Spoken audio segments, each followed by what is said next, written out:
Hello, ladies and gentlemen, and welcome to Finalysis, the King Killer Chronicles. My name's Callan, this is Matt, Hi guys. and today we're going to be covering part 2 of our discussion on this series, specifically relating to Book 1, The Name of the Wind. Yeah. Now this is my favored work of the series so far.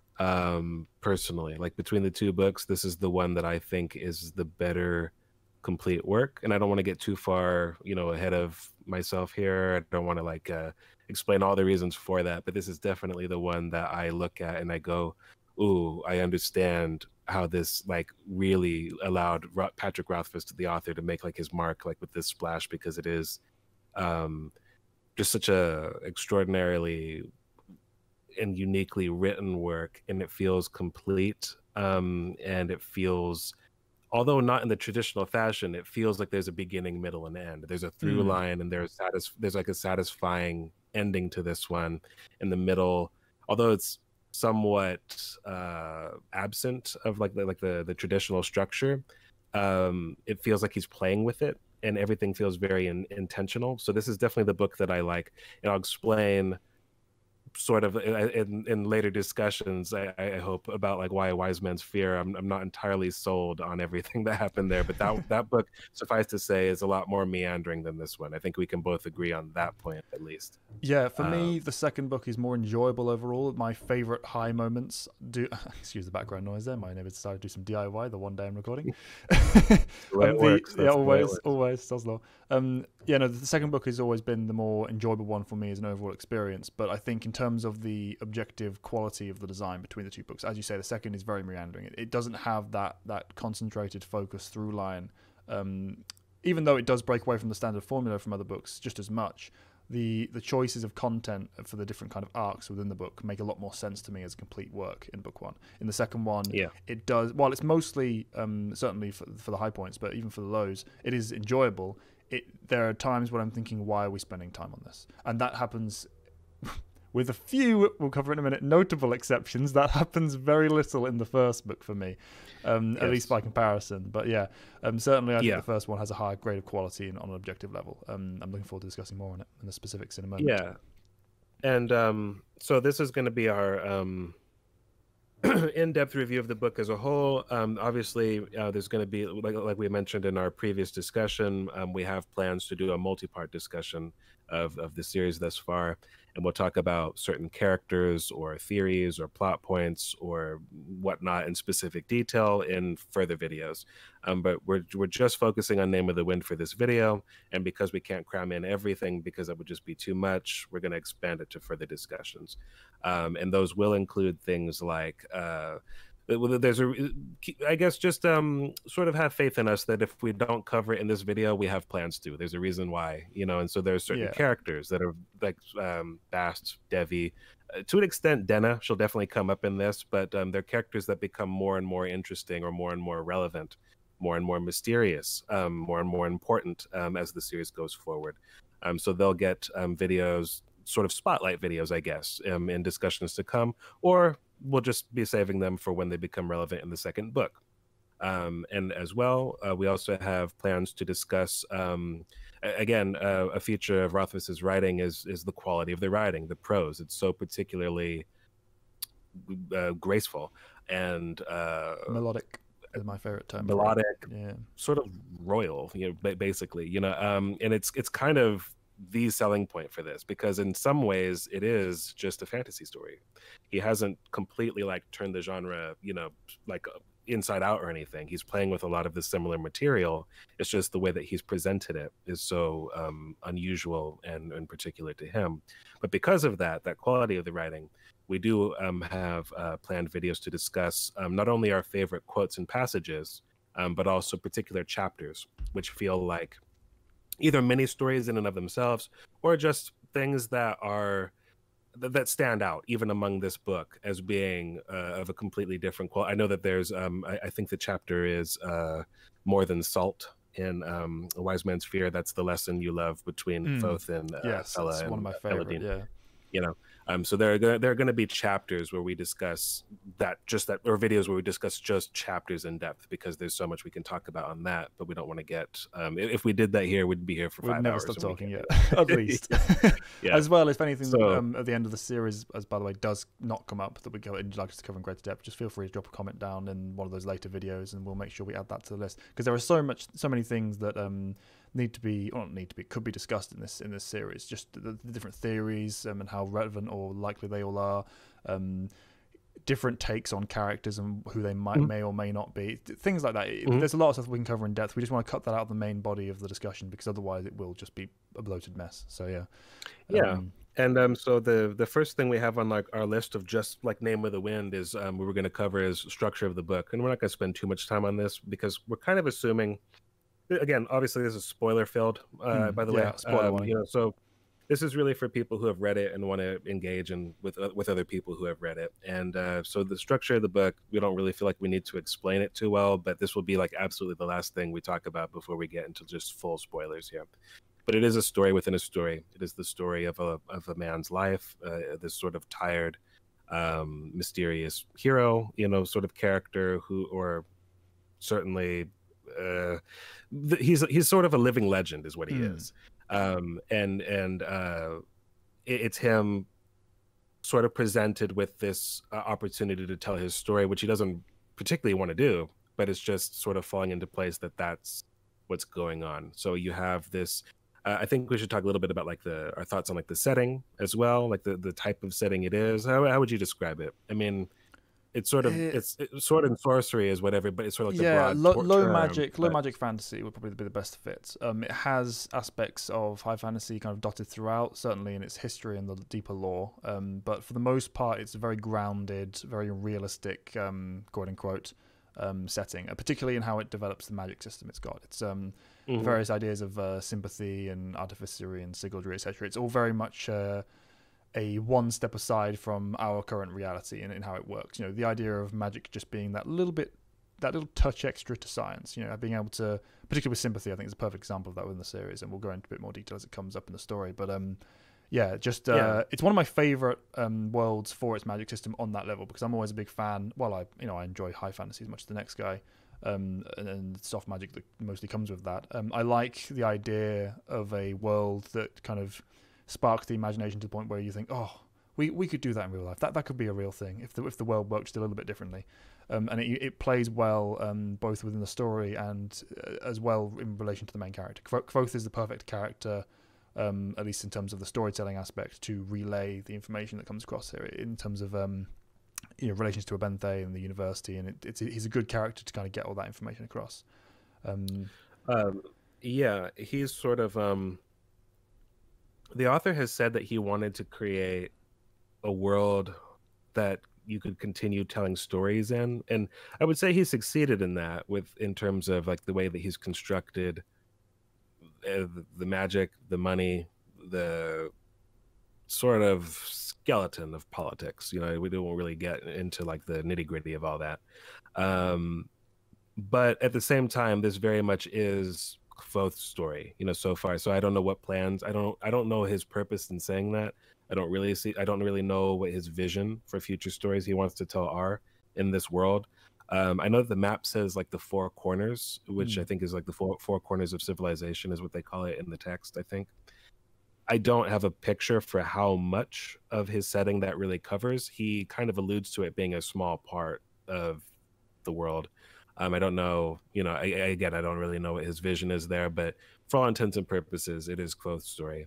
He doesn't spend much time kind of diving into that world building. We spoke about it more in our previous video, but the world is, while very rich and deep in terms of its content that's specific to the plot and the main character, if it's too many steps aside from Kvothe's personal journey, it will not fill in the blanks. It will very much leave that open. So you get these kind of threads between the different areas and different focuses within the story, but it's not like the average. With what Matt said about how Rothfuss has said he wanted to be a world that could have many stories told in it. It doesn't. The images of the kind of depth of world building that calls to mind doesn't relate to the story. It's very much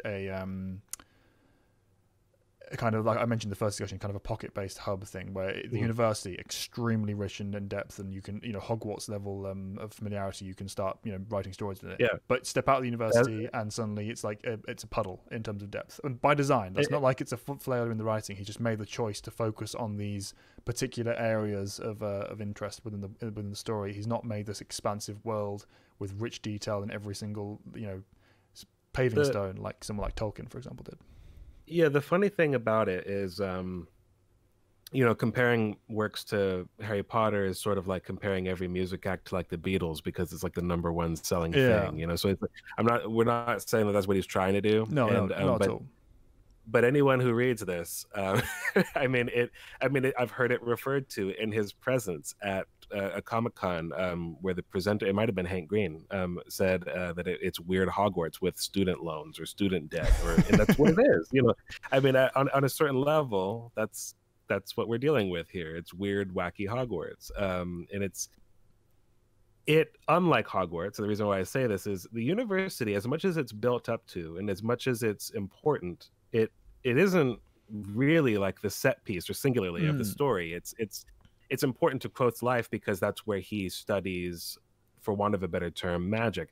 Now that's the thing. A lot of it really isn't magic, but some of it is. It's nothing but that. The naming is magic, and that's sort of the point. It's like he has all these different systems, and he also has fey creatures, like the fey realm. So he has magic, but he also has like the sort of blend of that with science, or it's a very deliberate choice. He wants that kind of one step away science magic, as well as that, he calls it storybook magic, and I've always loved that term just in general for fiction. Storybook magic calls to mind exactly the kind of evocative kind of emotion and relatability from knowledge from past stories of stuff, and it's something that he makes use of in this story itself, like the idea that both the characters within the novel as well as the readers without have these ideas in their head of what magic is supposed to be like, and that's stayed the same in human society, both in his world obviously, but also in the real world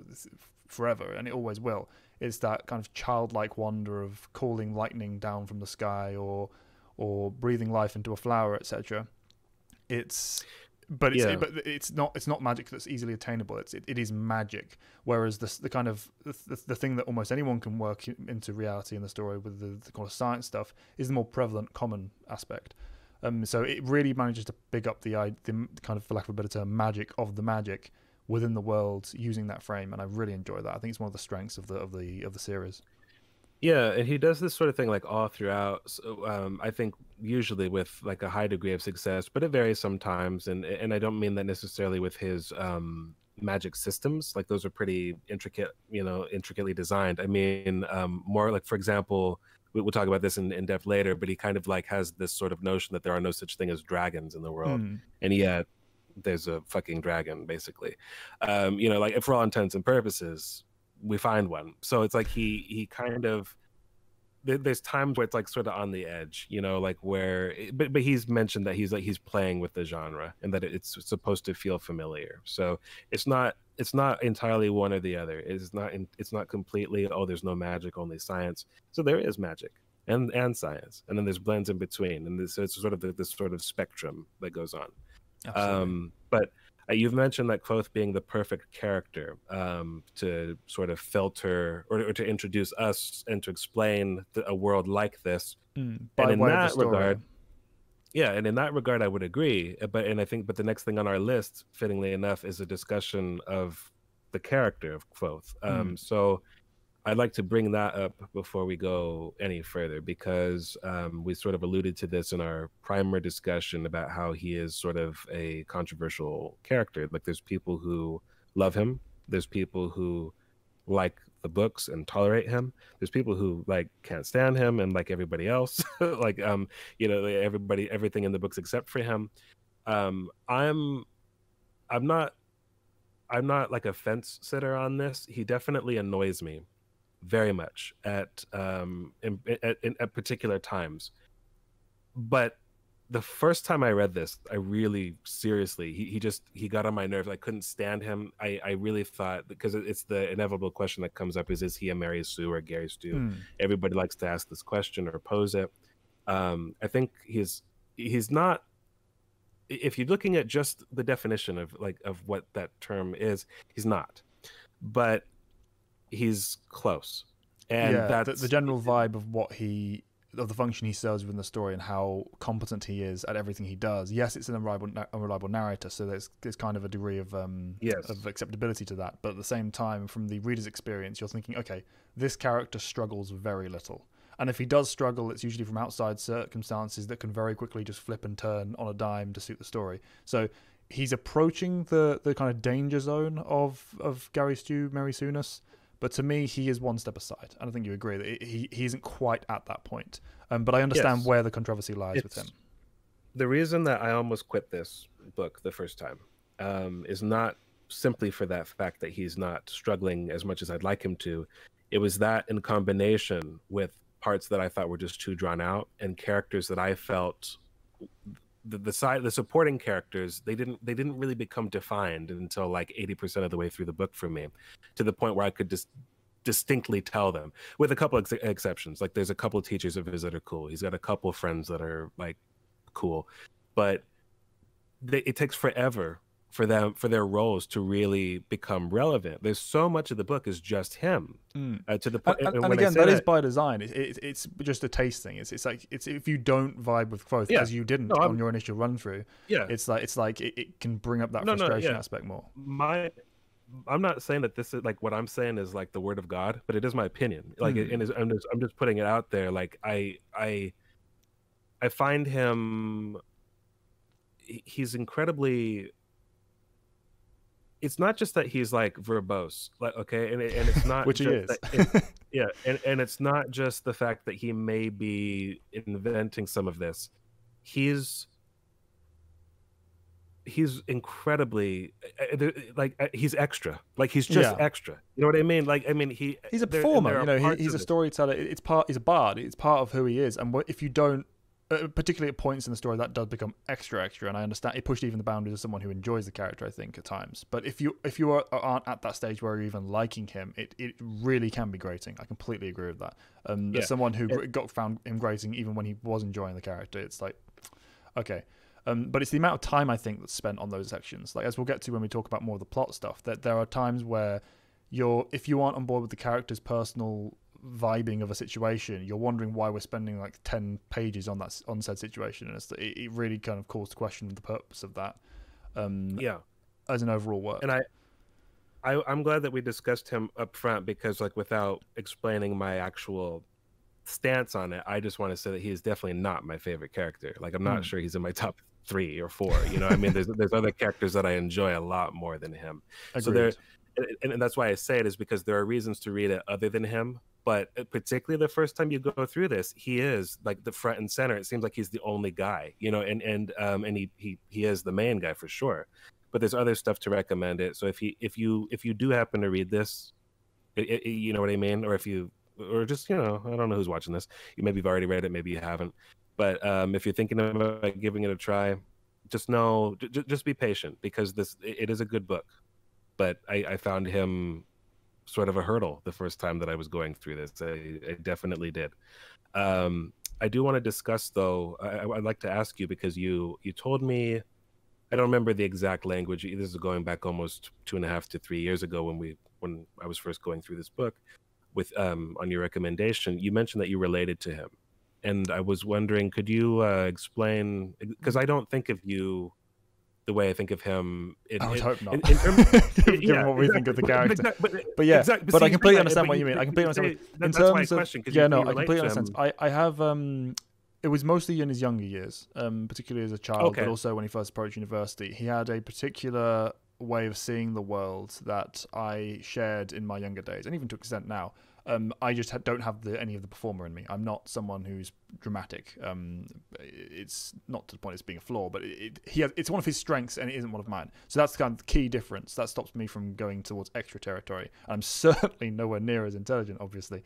But in terms of perspective of how you view the world and what you find interesting and curious and what drives you, etc., that was very similar for me in the early days. And I found that relatability strong, and particularly with his time with the Benthay and when he's first jumping into university. I would love to spend years in the university, for example, working on the same sort of stuff that he was doing, learning the same sort of stuff he was doing. It would be ideal for me, and I enjoy all the great tracks of time we spend in that part of the setting.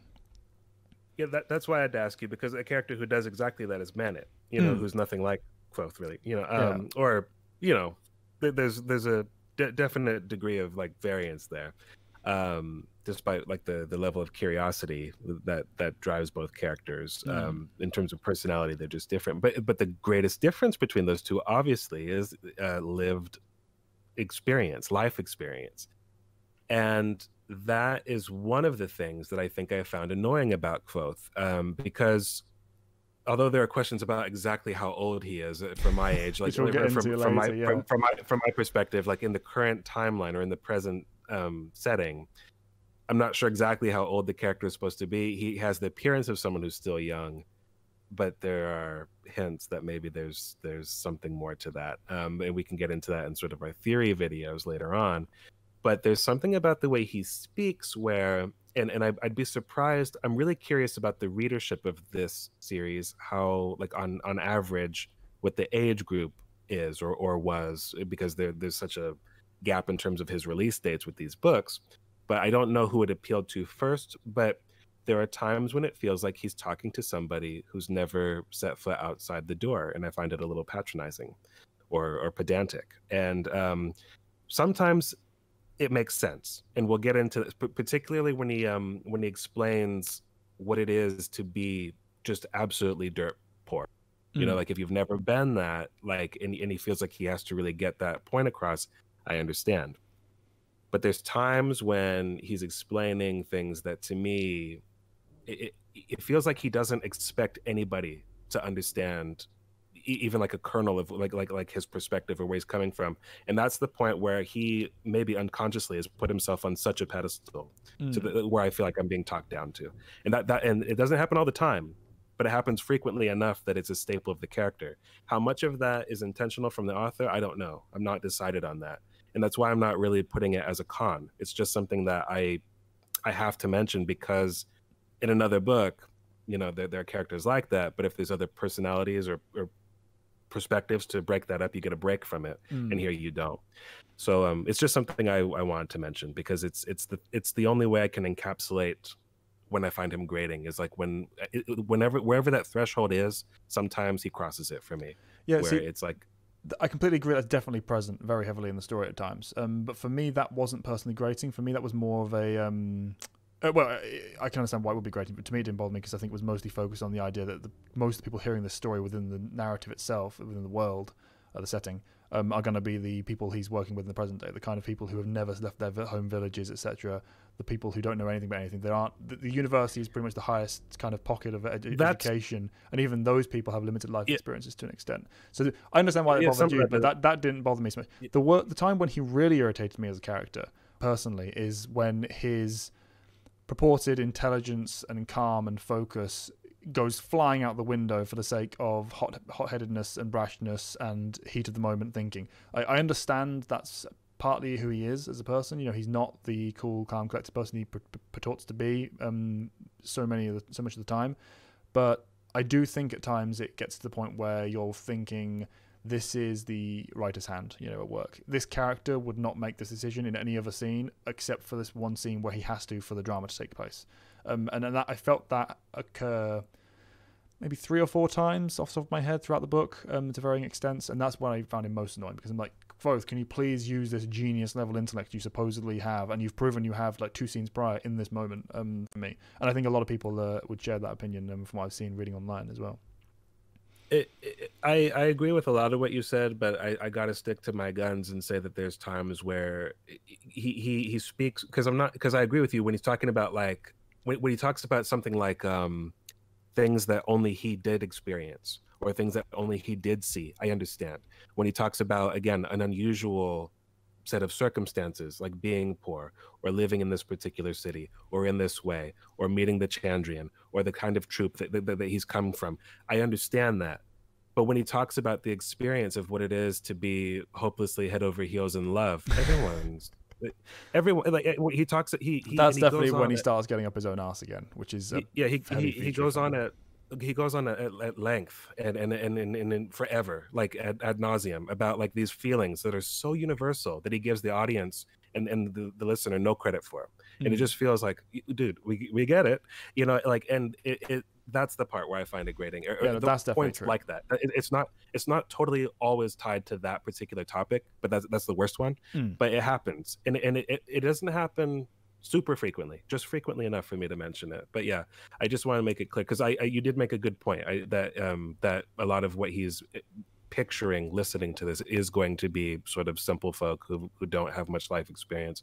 But even those people, when it comes to like the real, just like emotional essence of what it is to be alive, they'll be able to relate to him on some level here. Exactly. And he's talking like, you know, but which is another thing that we can talk about in detail later on. But now that we've done that, we've sort of given our thoughts on that, I think we can start working our way through the plot. So we've got it kind of, as we see from our list, it's sort of the plot is very sort of like you could literally like map it. Charted on a map, know, yeah. like It's very location based, the different sections of this book, and you go back and forth from the same locations on occasion, but for the most part, the different arcs and, you know, combined chapters of the story are, you know, can be isolated to the Waystone, to Tarbine, to the university, to, you know, all for both books of the series. It's very easy to plot that way, so that's kind of the route we've taken, because they are very much segmented and cut up for our convenience. So we started off with the Waystone Inn, which is obviously the place where we begin our story and kind of open up the initial present day setting. Easily, for me, this is my favorite set piece, because not because it doesn't dwarf the university, for example, in terms of like scale or interest or anything like that, but it's just it's where the majority of my favorite scenes happen to take place. So I'm always happy to be back in the Waystone, like personally. That's something, all the interludes and all those, I look forward to those. You know, it's not really so much that sometimes when he's telling his life story, it's perfectly compelling and I'm really with it. But I'm never sorry for a break when we come back to the Waystone personally. I don't know exactly how you feel about it. I don't know if we've discussed that or not. I don't think as strongly as you. Like, they're not my favorite scenes by any means, but I do definitely agree that they're welcome breaks. You know, I especially particular examples when we have certain topics being discussed. One that stands out is when Chronicler, this is in the second book, but one of the ones where Chronicler's having a tale spun about him from growth as kind of a way of a punishment. That's the key one that stands out. And there are other examples like that. But for the most part, it's just like, this is a pleasant break, rather than, my favorite part of the story, you know? So I think it's, to me, is because it's the combination of characters and what they're working toward, and sort of like the unraveling or raveling of the mystery, you know. And it feels a lot more open, because the fact that he's telling the story, we know that eventually he gets it. He gets there and he's all fine. Exactly. So that's the story that I'm more interested in, and I am prepared for a big slap in the face and nothing to happen because of the way the book 3 has to happen. Besides, we'll get into that. But the amount of time we have left to tell book 3, I don't know what any kind of story we could have on top of the present day after the story's been told. Like, there's so many things to talk about with book 3 that make no sense, and we shall see. We're waiting for a miracle to happen and a book this big to come out, and the genre-defining performance. But we'll see. The thing that I had to make mention about with the early Waystone bit is, like, the first time I tried to go through this with the American edition of the audiobook, which just doesn't suit the story in my opinion, and I couldn't finish it. I couldn't focus on anything, and at one point you were asking me about my progress, and I was like, dude, I don't know what's going on. Like, Yeah, He's like I this. remember you were asking questions about certain elements, like the Chandriki coming up, and like when were they introduced? And like they were like a big old point, and Well, just you the asked me, dryness of yeah. that initial audiobook. At the point when that happened, I'm like, firmly he's being trundled around with his teacher with like the gypsy troupe. So we're deep in the story now, and you're asking me, what do you think of the Chandrian? And I'm like, who are they? What's that? Literally, it's like the first thing. Like when you open the book and physically are reading it, is like they're telling the Chandrian story in the Waystone, and I'm like, man, I need to restart this and like really like I have no idea what's and that going was on. when you switched over to the UK edition of the audiobook, Yes, which is and also started physically reading beautifully it in addition. Yeah. Yeah, we mentioned it a bit in the part one, but just in case no one happened to see that or happened to miss that if you were listening to this now, the UK edition of the audiobook by Rupert Degas is, or Rupert Degas or Degas, however you want to pronounce that, is easily my favourite audiobook of all time. Well, up there anyway. If it's got any competitors, I can't think of them off the top of my head. And I know there's a bit of point of contention, but for me, it wipes the floor with the US performance by Nick Padell, I think it is. Nick Padell. Yeah. There's no competition for me, and if that's not your shared opinion, that's fine. I understand that. But the voices choices, the variation in performances, the fact that he can do impressions of characters within character voices throughout at different points, it blows my mind. Really, he's one of the greatest narrators of our age, easily, in my opinion. Yeah, it bears mentioning that first of all, I want to say that we argue about like so many things, but I'm in total agreement with you on this one, and I'm sure that that we're in the minority on this one, but I don't care. I do not care. Like, so, I stand by with this one. all due respect to you, like if you like Nick Padell's version, I got no problem with you. I know that his pronunciations, for example, are considered the canon ones because he worked with the author on that, apparently. I don't care. I just enjoy Rupert's vocal performance so much more, and it really just works. In particular, how it relates to the main so character much life Kvothe into as it. well. I mean, it's true of all characters, but like particularly for Kvothe, I can't imagine the voice being any different than the one he gives it to me now. That's just even the pronunciation of the voice of the names of all the places and people, though wrong by the standards of the author himself, to me sound way better in his version. Way better across the board. But yeah, particularly his interpretation of Elodine is how he says the name, but that the name I guess is Elodin, as the author would say it. But it sounds less mystical and enchanting to me. But setting that aside, just the voice he went with for Elodine and just the way he speaks is just so beautiful. captivating. It's captivating, beautiful, it's and not like, just him, all of the characters. But his all the characters, point because of his relevance. Yeah, and it's so important because it's all about like naming. It's like he's calling the audience, like, you know what I mean, like with that voice, like it's perfect. So for me, you know, I love it, and I know that we're not the only people that like that book. Obviously, everybody who is on your side of the pond, that's what they get. That's the addition. So I'm curious how many people aren't even aware that like of I know. one Well, we version certainly weren't at the start. I assumed it was the only one. I hadn't twigged there were two versions. But yeah, I strongly recommend, if you haven't listened to either of them, you haven't read the book. First of all, I recommend listening to it rather than reading it for your first experience. I think the framing of it suits that purpose better, and I don't recommend that for all books. For this one, I will stand by that to the day I die. Listen to it first, and then I'd second that with listen to the UK version. Sorry, no, that's fine. Carry on. Okay, I had a question. I mean, obviously, because of how much you've just made it clear how much the audiobook made an impression on you, but was it just like instant? I'm just in this from the vocal performance, or was there a point in the story where you really got engaged? Can you recall, or was it really just from the outset? The quality of the vocal performance, instantaneous. In terms of how it met with the actual content of the story and properly drew me in as, wow, this is amazing, that would probably be the start of the actual story itself. So Kvothe beginning his tale, introducing, in particular, the introduction to Abenthe, I think, when you start perfect conversation between those two, and we'll get to it in a minute, but you know, the stuff that happens there, that was where I was properly drawn in as the intro of the story. But the quality starts from page one in terms of the audio. We can jump to that very soon. To cover real quick, like the introduction of Chronicler, that was the first part of the book. Again, because I wasn't enjoying it my first time, but even with that fact, Chronicler, when he was getting held up by the bandits on the road, or the mercenaries who had like left the army, whatever they were, the highwaymen. They were holding him up and like robbing him, and that scene, that was the first bit where I was just like, oh, this is really creative and sort of different, and I'm not quite sure what to expect. And also, it wasn't clear to me that it wasn't a multiple POV in the main story, because that's early on. So I thought, okay, I'm still finding my footing here in this story. But that was the first bit where I was really like paying attention, even though I wasn't enjoying the original narration. But then it kind of it throws a lot at you, like early on, where you're forced to kind of like really wrestle with what's going on. You've got this quiet innkeeper, you've got like this sort of country bumpkins who are getting ready for harvest. A demon spider shows up, and that's bad, and then promptly like, just becomes completely irrelevant for the entirety of the next two books. for the next 2 books. But it was a great scene. Absolutely. But it's one of the strengths of the series. Even the quote unquote irrelevant or quote unquote boring stuff is interesting in terms of what's being put across. It's just why it's being put across we don't know yet.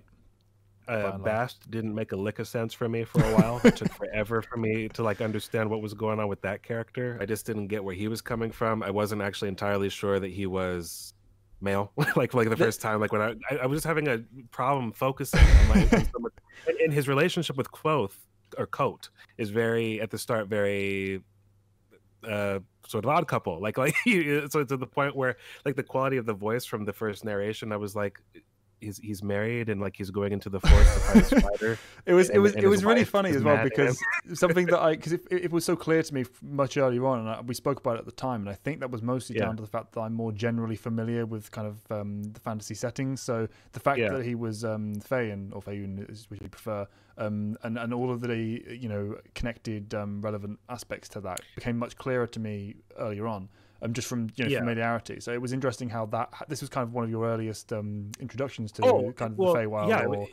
You just brought something to mind. I mean, you just brought something to mind. Not only did it take me a while to realize that, like, just the connection between Quoth and Bast and what it was, or the fact that Bast was, the author was purposely sort of doling out little tidbits, because he doesn't actually reveal that Bast is Fey or Feyen until a while into the story. That's during one of the interludes.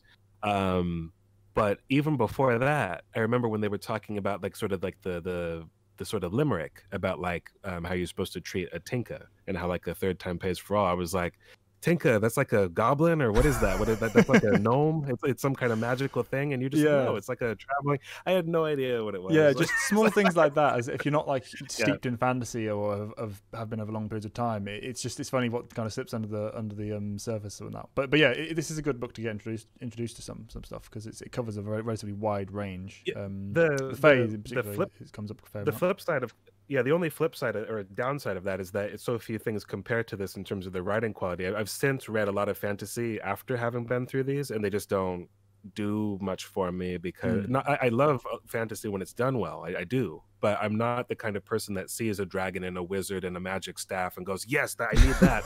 I need it's completely contingent on the quality for me. I don't naturally gravitate towards that. But yeah, I mean, it really, the intro for this, it took me a while to find my footing, and then also understand the unique aspects of what he's introducing into it himself. But where the story really gets going is, well, one more thing I want to mention, something I thought was great was I think the chapter is called "The Price of Remembering," and I like that phrase. I like that the title of the chapter, but that's the one where Chronicler convinces Foth to tell him his story, and it's where he reveals like his cipher, like how he can translate using these symbols, in theory a language he doesn't even comprehend, because which he's I just love going as an based idea, on by the way. the phonetics. I thought that was not only a fantastic concept just by itself, but the way it introduces us and confirms to us the intelligence level of Quoth himself as a person, as a character. Because without that, we've spoken about it before, without that seed, there is nothing to cement that Quoth is as good or intelligent or as powerful as he is, as he claims to be. That's the one thing that secures that in our minds. A very effective version of it. That scene in the Waystone is our touchstone to like the reality of his genius, and the fact that whatever else he might be lying about, he is extremely capable. So there's only, in a way, that's genius on the part of the author, because it makes so many. It really, it's such a great smoke cloud, like a fog screen. Who knows what's going on, but or like what he may or may not be embellishing. But I love that sequence, and I also just like the way that Kvothe sort of tests him, like in it, by throwing in fake words that they don't even exist, just to see if he can trip him up or whatever. You know, it's great. I love it. It's a scene that really gets across both the intelligence level of Kvothe, as we've mentioned, but also that first kind of underlying interaction between the two characters, how that they're kind of testing the waters of familiarity with each other and getting to know each other, and the fact that it leads into the story immediately following this. You know, it's a nice like triple whammy of purposes overlaying into the actual introduction of the story. You know, it makes sense that they're discussing this and they're talking about this now. It's not like it's an expository and aside. Kvothe needs to understand how his story is going to be recorded and how precisely it's going to be recorded and how speedily, etc. So it's one of those perfect ideas that just fits basically for me. Yes. When we get around to our list of favorite chapters, for me, this will be something I definitely bring up. I love this chapter. It's a great start of the actual tale being told within the story being told, and I also like the for reasons I can't quite articulate. Chronicler, if I can say this, he's a character I find more interesting than I probably should, based on what we've seen so far. You know, but I understand what you mean. He just works for me. You know, he just I understand what you mean. It's difficult to explain that, but he's a character I really like, and he's also the first real glimpse we get of the fact that Kvothe isn't the only unusual intellect in this world. He's not on the same level. Obviously, Kvothe kind of blows him away with just the fact that he's able to absorb his cipher that quickly. I think it was like 15 minutes it took him for him to learn it, but you don't just go around doing that. And he himself is a member of the Arcanum, and he can make a binding with iron. He can, I mean, he's not nothing, you know. So he's his own thing. He's kind of the other representation we have of what else you can expect. Even though you don't want Kvothe to be presented as the bench line, because he leaps over that so consistently. But also just his personality and his character himself, even outside of his capability.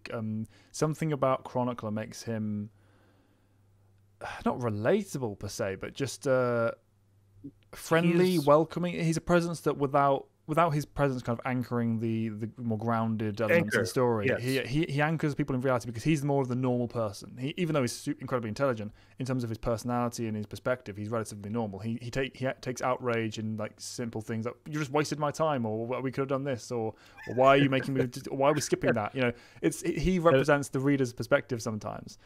Whereas you know, Faye Bast and Genius and Dramatic and overdrew.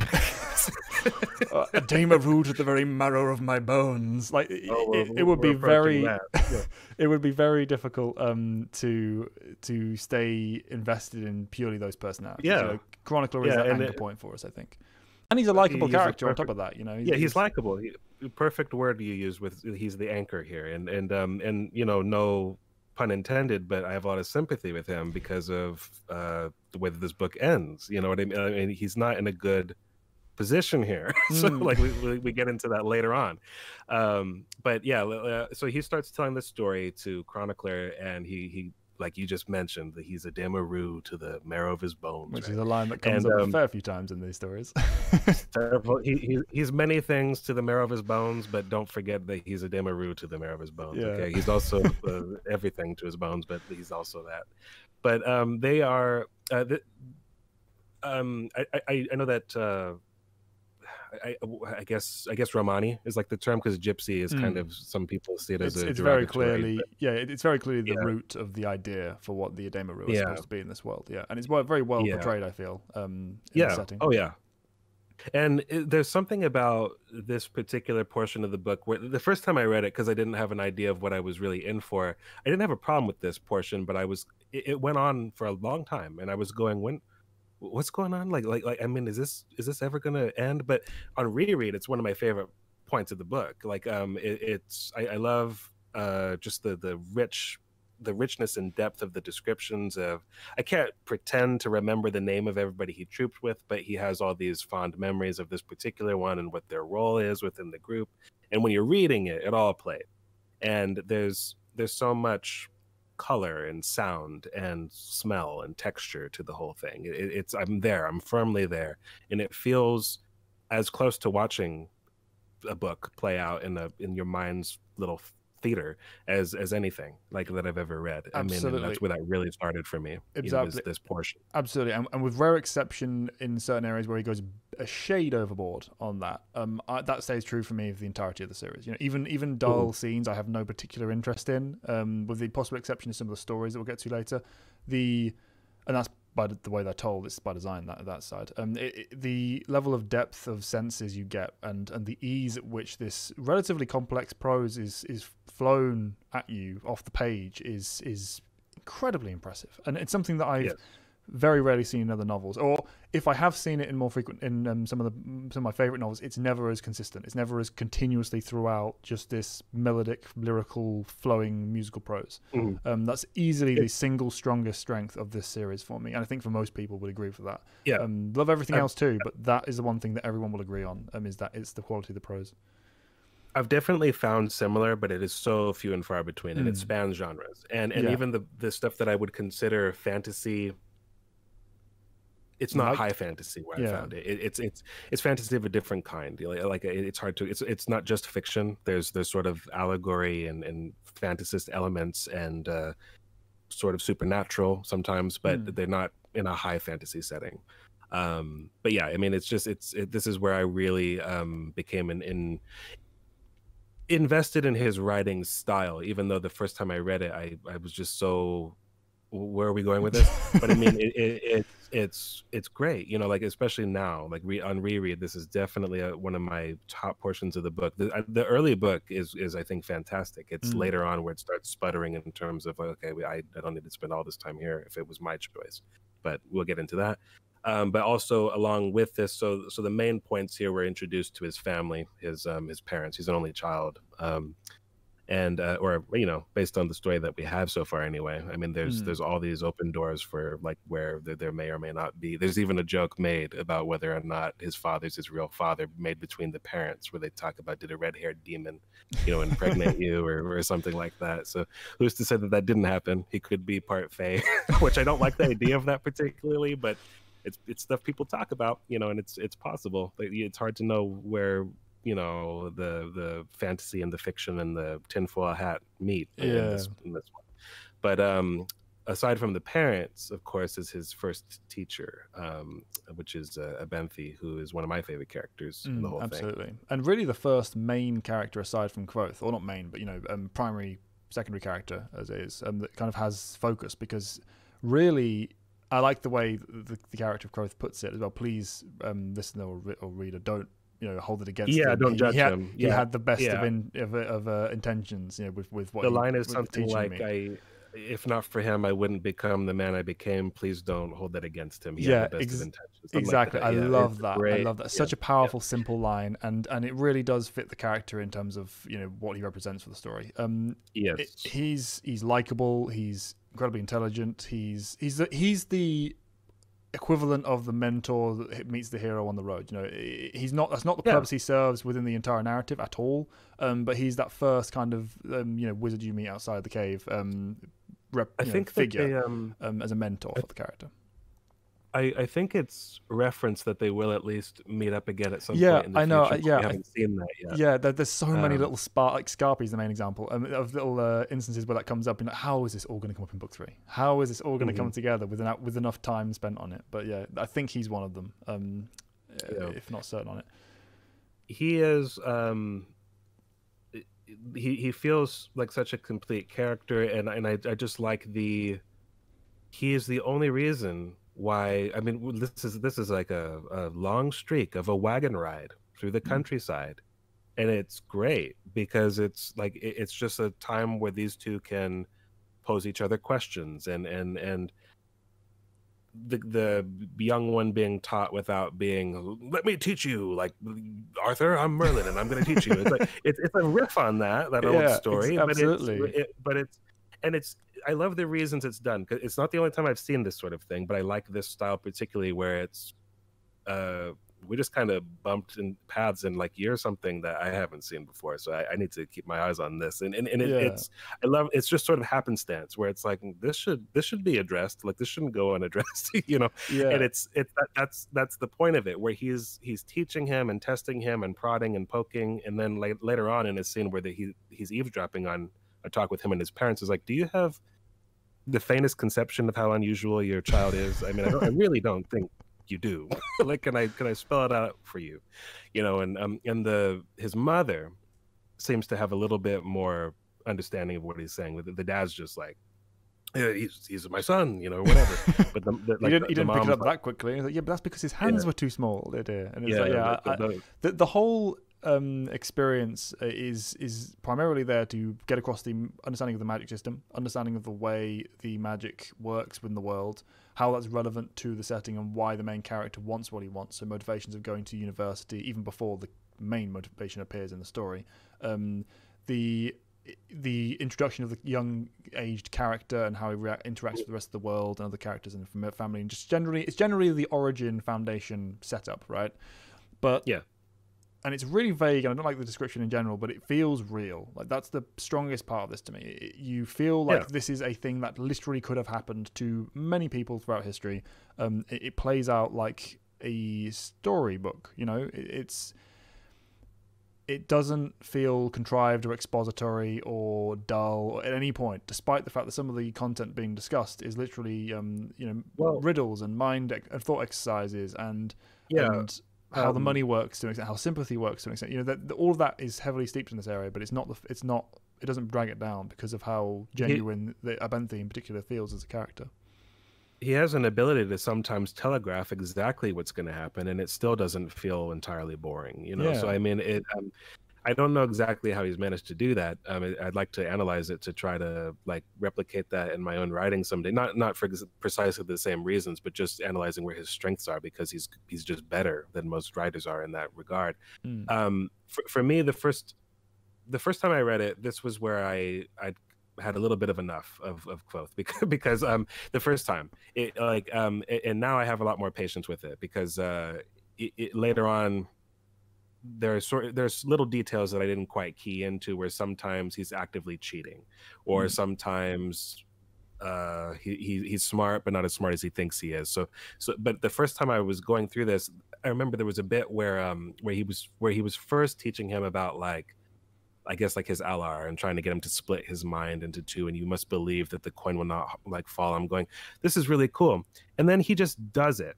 Now he says it was the hardest thing I'd ever done, and he does it in one afternoon. It's like, fuck you. Like, fuck you.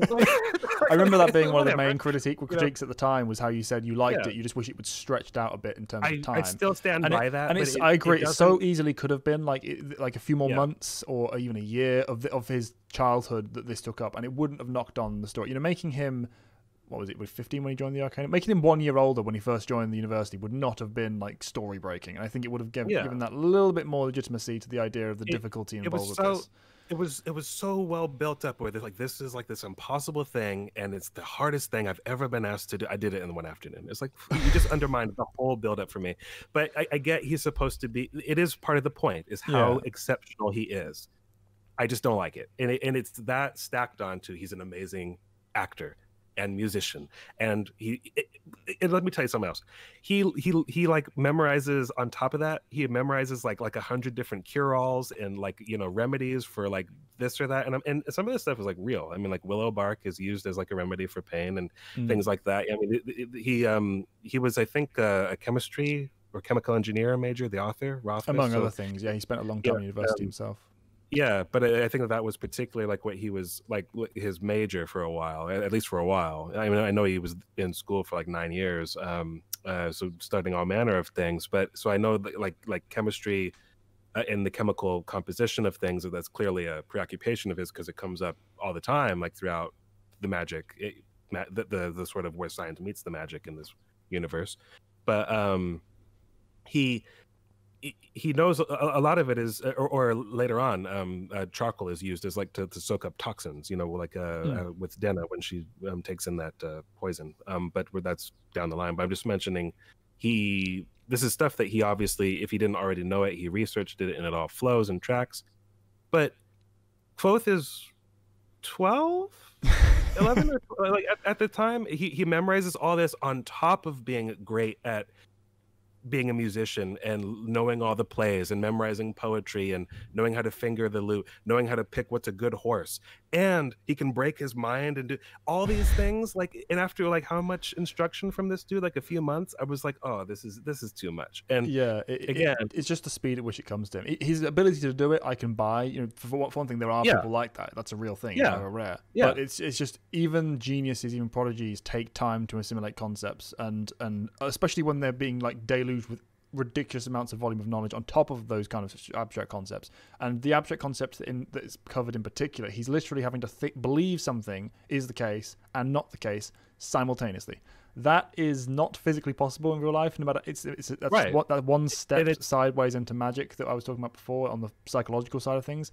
And to talk about it as something you can just do in an afternoon because you're gifted diminishes the concept and the idea. Other authors, I'm sure, can and have told stories like that over the course of a whole book, if not maybe even a whole series. You know what I mean? Like or even if it's not even a book, television. You know, there are stories where that concept is part of the whole thing. And that's a lot of Rothfuss. Like he these are not entirely new concepts for the most part. It's just he does so well with them. But this, it just could have been just stretched out a little bit more for me. I would have loved that. Just because I'm going to get completely lambasted in the comments if I don't correct this. It wasn't the imagining something is real and not real at the same time. That wasn't the part, because you do those alternate between those two. It's the hiding something and then forgetting where you put it. That was the one that makes no sense. But anyway, regardless. I got what you meant. Anybody who's going to point that out as being like very Quoth, like at his worst moment, if you don't mind me saying. But yeah, it's another. That's the one little stain for me on an otherwise absolutely entrancing, like an enchanting part of this book. And it's not just that aspect. Everything you said about the purpose of it being to introduce like the magic system is great, but it's the way that he does it is so characterful. The first time when he calls the wind, but he doesn't really. All he does is bind the air in his lungs. But that was like my first favorite bit, where I was like, this is kind of like awesome. Like this book is going to be great because it goes instantly wrong, but it's the way that he describes it. And there's that little, like 2 seconds where he's got a Benthy fooled into thinking that he's done it. And he's like just like completely like, what? You know, and it's like, and he talks about how like the wind is like tasseling his hair, and like he's smiling, grinning like an idiot because he's just done this thing, and then he almost kills himself like by accident. But and so suddenly, you know, old Ben Kenobi like has to come in and chase off the sand people. The fact that it's even called Ben as well is just that was totally intentional. Absolutely. Because he shortened it to Ben. You know, he doesn't call him a Benthy most of the time. So don't even try to tell me, Rothfuss, that you didn't mean that. You know. But yeah, I mean, it's great. I love that portion of the book. This thing, I have a minor quibble that I don't know that you share, and I'm not going to try to convince anybody. I think his parents are a little. I get that they're in love, and it's like it's idealized, yeah. But to be fair, it's through the mind of their child, who's 12. Yes. But at the same time, as we've just discussed, he's a prodigy, he's a genius. He should have life experience enough to realize, at least in the later date, when he's older, that it was potentially, you know, roast into goggles sort of thing, glasses. I will say he does at the very least make a mention that sometimes he's choosing how to remember them. Yeah, that's how I choose. Yeah, that last moment was how I choose to remember them. That's how I hope they pass. You know, happily in each other's arms, etc. He definitely develops past that point to understand a little bit. But in terms of how he's describing this idyllic, perfect relationship, you know, for his story, it's definitely a point where you can see the narrator's kind of grip. Yeah, and it's not something I would normally really complain harshly about. It's just, to me, I just wanted to bring it up because I wasn't sure how you felt about that, but I wanted to mention that. It's not something that damages anything by any means. It's just one of those things where I would have liked a single scene of more realistic portrayal, just because you get that with pretty much every other aspect of the story. It's just this one part, and I understand why this one part isn't the case. But it's just I think it would have been strengthened if it had a little bit of more depth and gradation to it. Yeah, it's part of the whole thing. Really is for the most part. There are exceptions to this, so don't get me wrong here, but bad people tend to be very, very bad, and good people tend to be very, very good in this one. And there are exceptions. Quoth kind of, he's self-deprecating enough that he definitely paints himself sort of like along a gradient, So I'm not saying that it's completely absent of nuance here. That's not at all what I'm saying. But the good people are shown in such a good light, and the bad people are so bad that it's just we're not really talking about the Chandrian. They might even be kind of in the middle of this. We're not quite we sure. we don't know based on the theory. We're not even talking about the cloaked shadow demon or the guy with like fire and like none of that. We're talking about bloody Ambrose. But even anyway. That could be a red herring setup, So there's so much that we won't have confirmation on until the third book comes out. So take everything we talk about with this stuff with the grain of understanding that we are going with what we've given in the first two books, because that's all we've been given, so it's all we can comment on. But I agree. That is a I wouldn't call it a particularly strong weakness outside of Ambrose, but with Ambrose in particular, definitely there should have been more. Layers to that presented. They're really not weaknesses in and of themselves. It's the combination of them that gets me to mention it. Exactly. Yeah. Work. moving on to the Chandrian, I guess, for the I was going to say next jumping that point. Seems to be the next thing. I don't have terribly much to say about these folk, other than that they're obviously important, but they take a remarkable backseat in this story in a way that I never would have expected. Because they don't really come up again. They're not really plot relevant until almost the end of this book, and even then he's chasing the story of them. They're not really they are the mystery that's wrapped about them, really, in this story. We get one appearance beyond this point, physical appearance, in the second book, and even that is almost an afterthought. He didn't even realize it was the case at the time. So it's the mystery about them is what drives them as kind of plot present, and he's chasing after the stories of these characters, and through the lens of mystery, they are interesting to me. I want to learn more about them and how they are relevant to the world and the setting. But in terms of character presence or original ideas, they're really not a big deal to me. Like, to the point where the Chandrian almost, I forget they're a part of the story when I'm thinking about this book. I know that obviously they are, but that's not what I think about when I think The Name of the Wind or Wise Man's Fear. I do not care about the Chandrian. It's so funny because they're his whole point for going to the university. Yeah.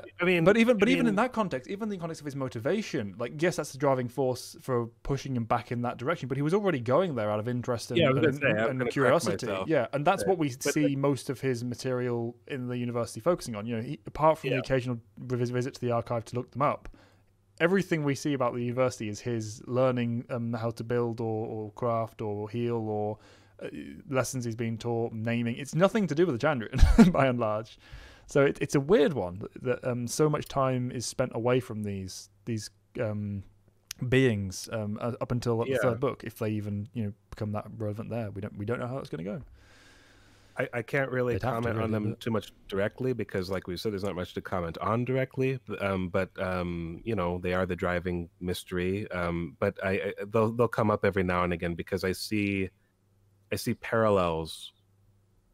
I see instances where they're definitely cropping up, or at least hinted at, in sort of hidden fashion or unexpected ways. Sometimes in this book, sometimes in the next book. But so they'll come up throughout our discussion. But yeah, I'm totally with you. They're not the reason I would recommend this story, and they're not an idea that I find especially compelling. Even though I'm open to the idea that they could become that, but they're not right now for me.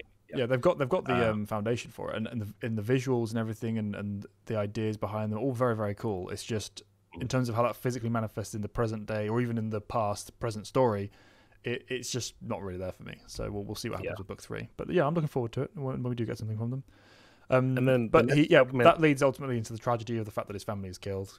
You know, classic yes, protagonist. and His family has great to be taken out because you can't have as, happy pasts.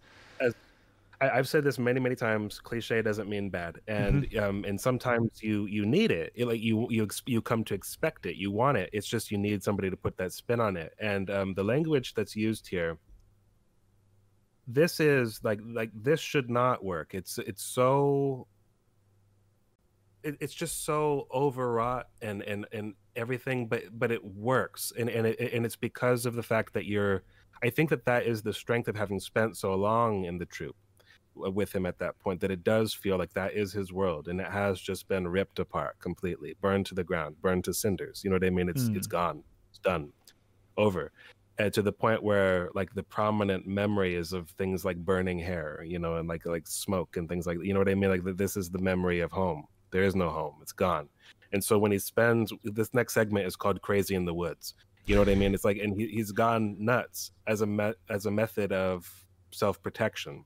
And again, these are real like psychological like mechanisms that or biological mechanisms that our bodies use to get through this. And you'll study this in any rudimentary psychology course. But it's the way that he expresses it.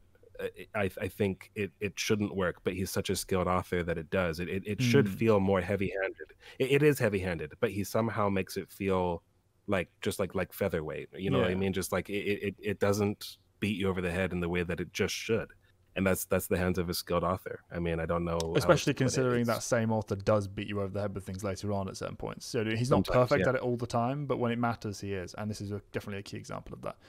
There are obviously ideas of whether or not this is a kind of first indication of the cracking situation that comes up later, and the idea of naming and stuff and understanding, and how much of that plays into it is going into more of the theory crafting stuff. But yeah, the entire sequence is interesting to me. And it takes a while as well. It takes a long period of time that he's out there in the woods surviving by himself. So you see a new side of the character, new kind of... he's been broken, like I say, burnt to cinders effectively is his world, but he's then himself been broken down into pieces and has to put himself back together. And perhaps most important of all, does that through music, because that's you know the key. That's the single thing that goes down to the very marrow of his bones.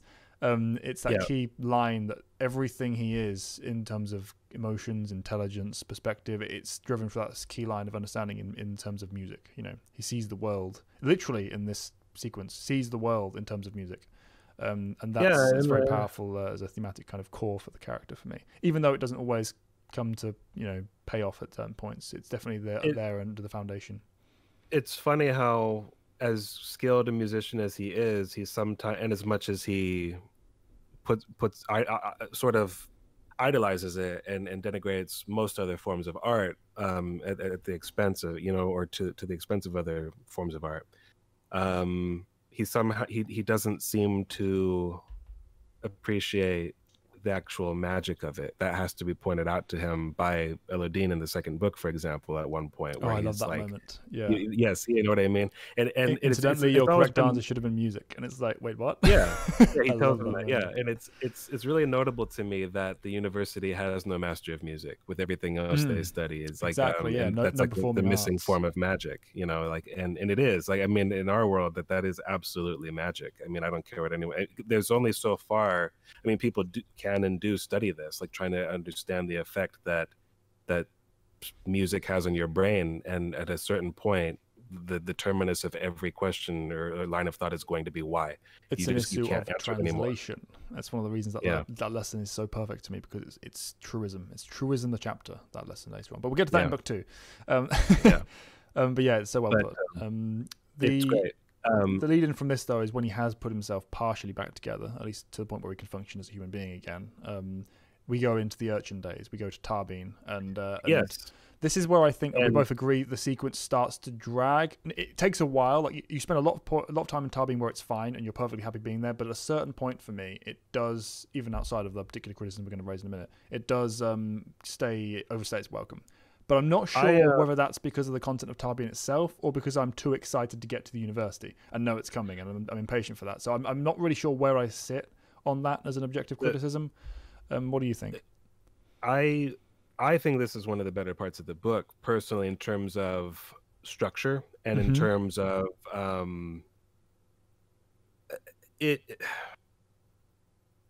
There are times when I agree with you where I want it to be faster than it does. However, I feel like if he'd done that, it wouldn't work. Something about it just wouldn't. It's like it's like pulling like a thread without trying to ruin the sweater. You're gonna mess it all up, you know. So I don't know what else he could have done really, because the one segment that just drives me bonkers is the one that I know we share. We'll get to that, but and even that, to me, is mostly because of how he chose to tell that. And I want to discuss not the telling itself. It's just but we'll get there. But that's interesting thing. So it's again, I've not gone. To be fair, I've not gone back to that sequence since my second viewing of the first book. So it's definitely not the one of the sections I've returned to many times. So my opinion may change on that. But it's definitely not the most exciting portion to me. Though I do fundamentally agree that it's definitely the most structured. You know, in terms of that, what it's serving for the plot and for the overall narrative, I completely agree. It's one of the stronger aspects of the book. That's more of a mechanical level for me. I didn't personally engage with it as I did with other aspects. I think it might just be because it's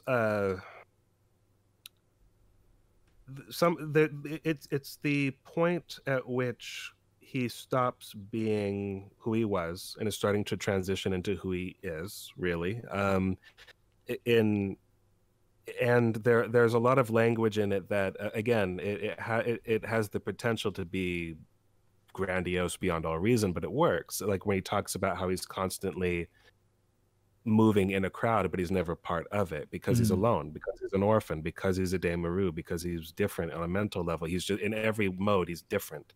He just doesn't. But it's this sprawling city, and I imagine that most people with more than 2 brain cells rattling around in their head feel that way when you're in a big city. It's a very isolating thing, and at the same time, it's wall-to-wall people.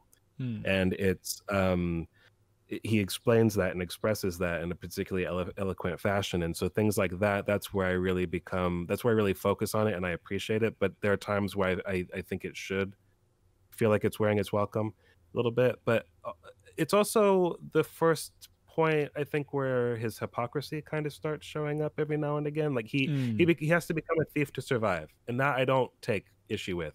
But there's a point where like another urchin tries to steal from him, and he's just like so affronted at the idea of that we do not steal from each other. It's like, okay. Yeah, I mean, to be fair, that comes to the fact that they're both disadvantaged in the same way. Steal from the people who aren't in that position yourself. You should have more understanding of that. And I get that in principle, but the way it's done, I agree. It seems a bit... There's a missing piece that should be there to make that make sense the way it is for me. And that's true of most situations like this in the book. He doesn't... It's not like he doesn't have a reason for the things he does, but there's like he's incredibly he can be petty, and it's not without reason for them. I mean, I think the guy's name was Pike. Like it's worse than a bully. He stabbed him with like a broken off bottle or whatever. You know, I mean, broke his loot. But he's a bully like character, but it's more extreme than just schoolyard bully. But that character, I mean, he goes out of his way to like burn down his little hovel and eat his stuff and drink his beer. And curiously, that character might have been sort of like a bit of an artist. He had like charcoal drawings or something, or he at least collected them from somewhere. So that's somebody else whose life sucks, who he like ruined his house. You know, he did the same thing. It had been done to him, but it's that sense of usually the hero takes the high road, and he didn't. And also thinks about it more. For instances like that, if he's set in his ways, like he's a very open-minded and intellectual person, but if he has an opinion on something and it comes up a fair few times and it's intentional on Rothfuss's part, it's not like it's an oversight. One of his character flaws is that if he thinks something is right or true or accurate or whatever it happens to be for the context of the scene, that's what it is. That's how he will act. He won't second guess. He won't question. He will just do it. And it's part of why he's such a charismatic and driven person. That's how people like that manifest in real life most of the time. But it does lead us to certain points, like scenes like this, where you as a reader are questioning, shouldn't we have a moment where he takes a second to think about the ramifications of this, and both moral and practical to him? You know, and it just doesn't kind of happen that way. I completely understand crossing the line with I think the character's name's Pike. I think that's his name. Because he's such an extreme antagonistic relationship. But in other regards, I mean, there's other little things he does. Like, I think that this is. I can't remember if this is the same town, but like at one point he has the persona of somebody who's like a noble's son, It like is, very yeah, as arrogant, Tarbine, yeah. you know.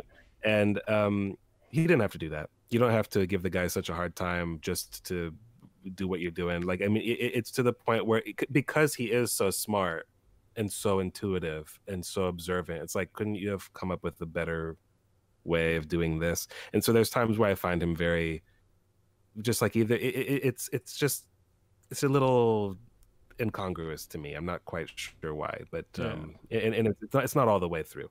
But I like the I like the setting itself of Tarbean, or I think the author calls it Tarbean, but like it's like their answer to something like I guess like something like Rome or something. Yeah, I don't you know, just like this huge. It's interesting you mentioned that, because I've never quite been certain in my head what kind of era this setting is. I think the intention is it's kind of quasi-industrial age era, but Well, it's very slightly scaled back. But at the same time, yeah, but the spread of technology seems to be so limited to the point and focused in certain areas where it's like, is it mostly medieval? To me, I picture kind of that halfway point between medieval and industrial, and Tarbine is where it gets the most it can possibly be considered, outside of the university tech, obviously, industrial side. So I'm thinking more like London, deep, like Victorian, low-grade Victorian fantasy London. But in my head, that's not what I'm picturing it for most of these scenes. I'm picturing medieval. I think that's Victorian London's too much. It's yeah, too no, I agree, like but that seems to be like the consensus of like the visuals I've seen for the most part. Like it's been very confusing for me how that worked. But yeah, to me, it's always been very medieval.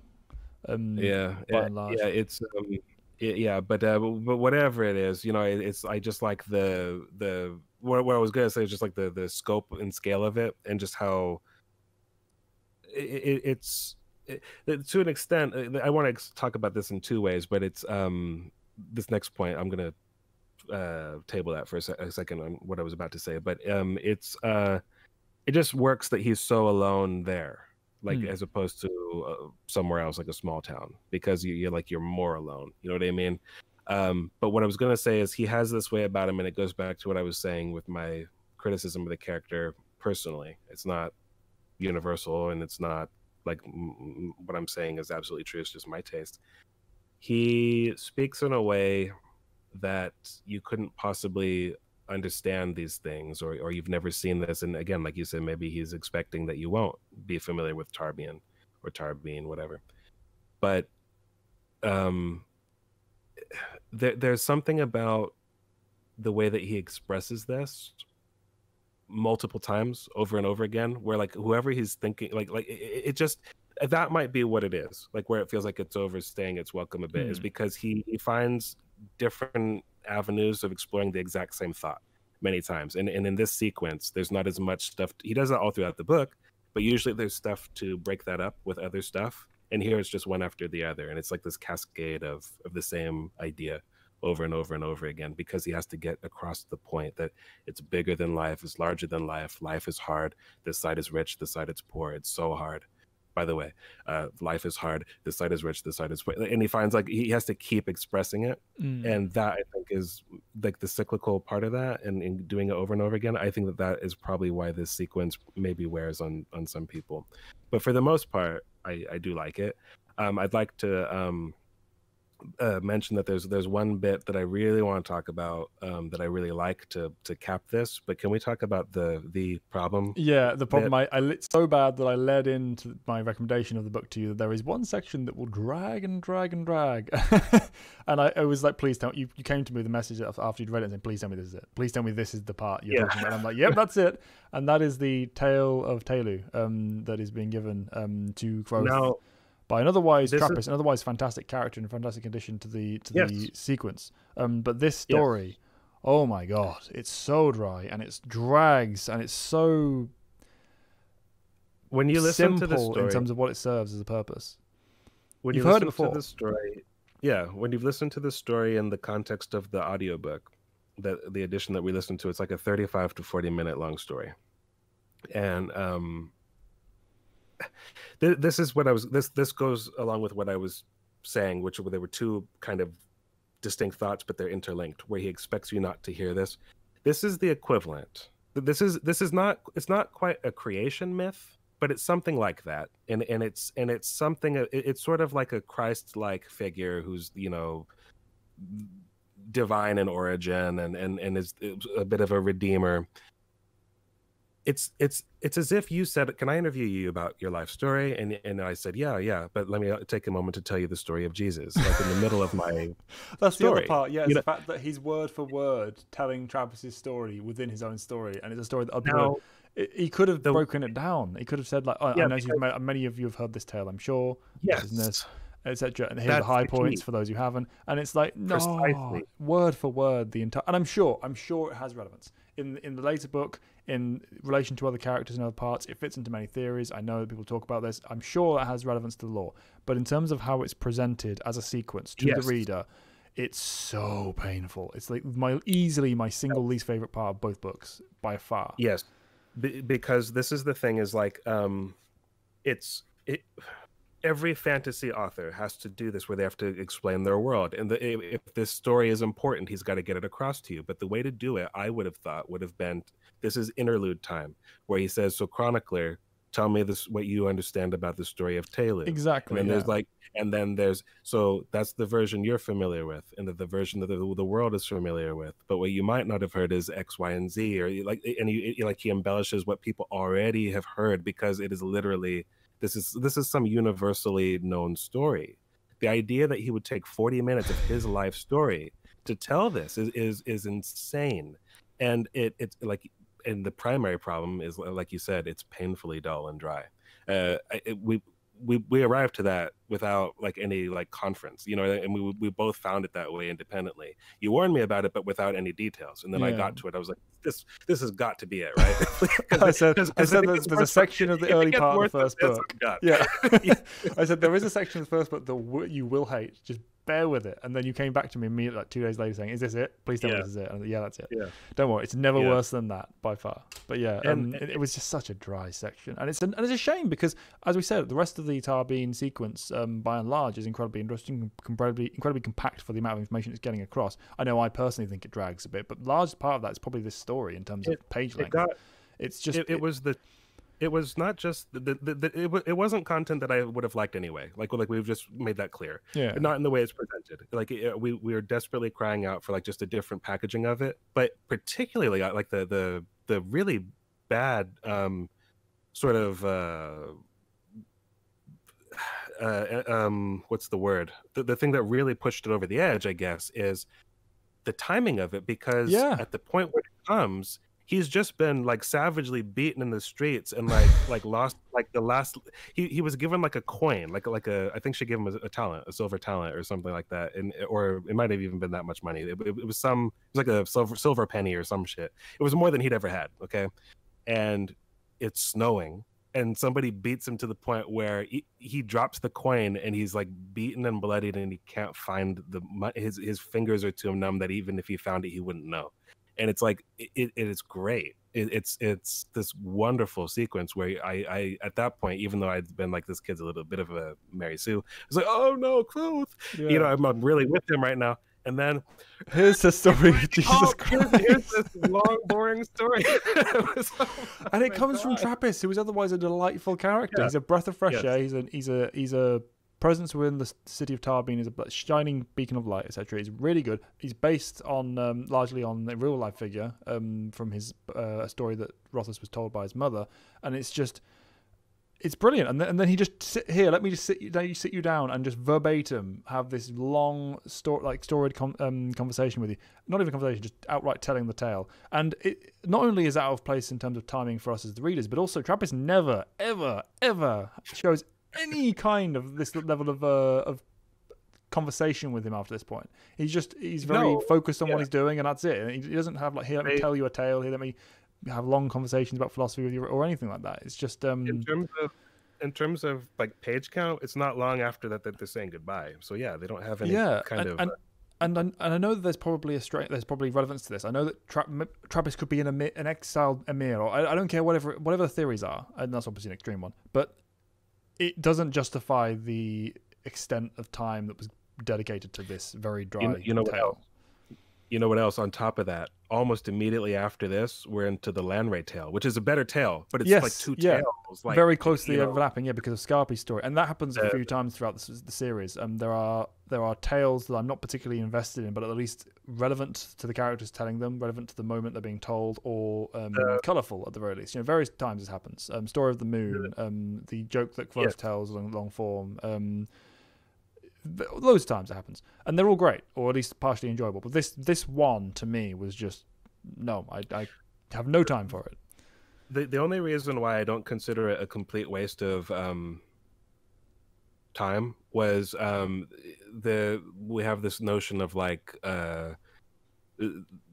the sort of the villain and Canis and like the sort of the forging of that wheel and things like that. So even with the way that this book ends, there's like a wheel in the town of Trebon or Trebon and Treborn, whatever it's called. Treborn, But there's other stuff. There's imagery and symbolism and themes and the idea of the same story and reincarnation almost, you know, kind of coming up, you know, throughout the telling of the book. So it's not completely without merit, but it's just the way it's presented.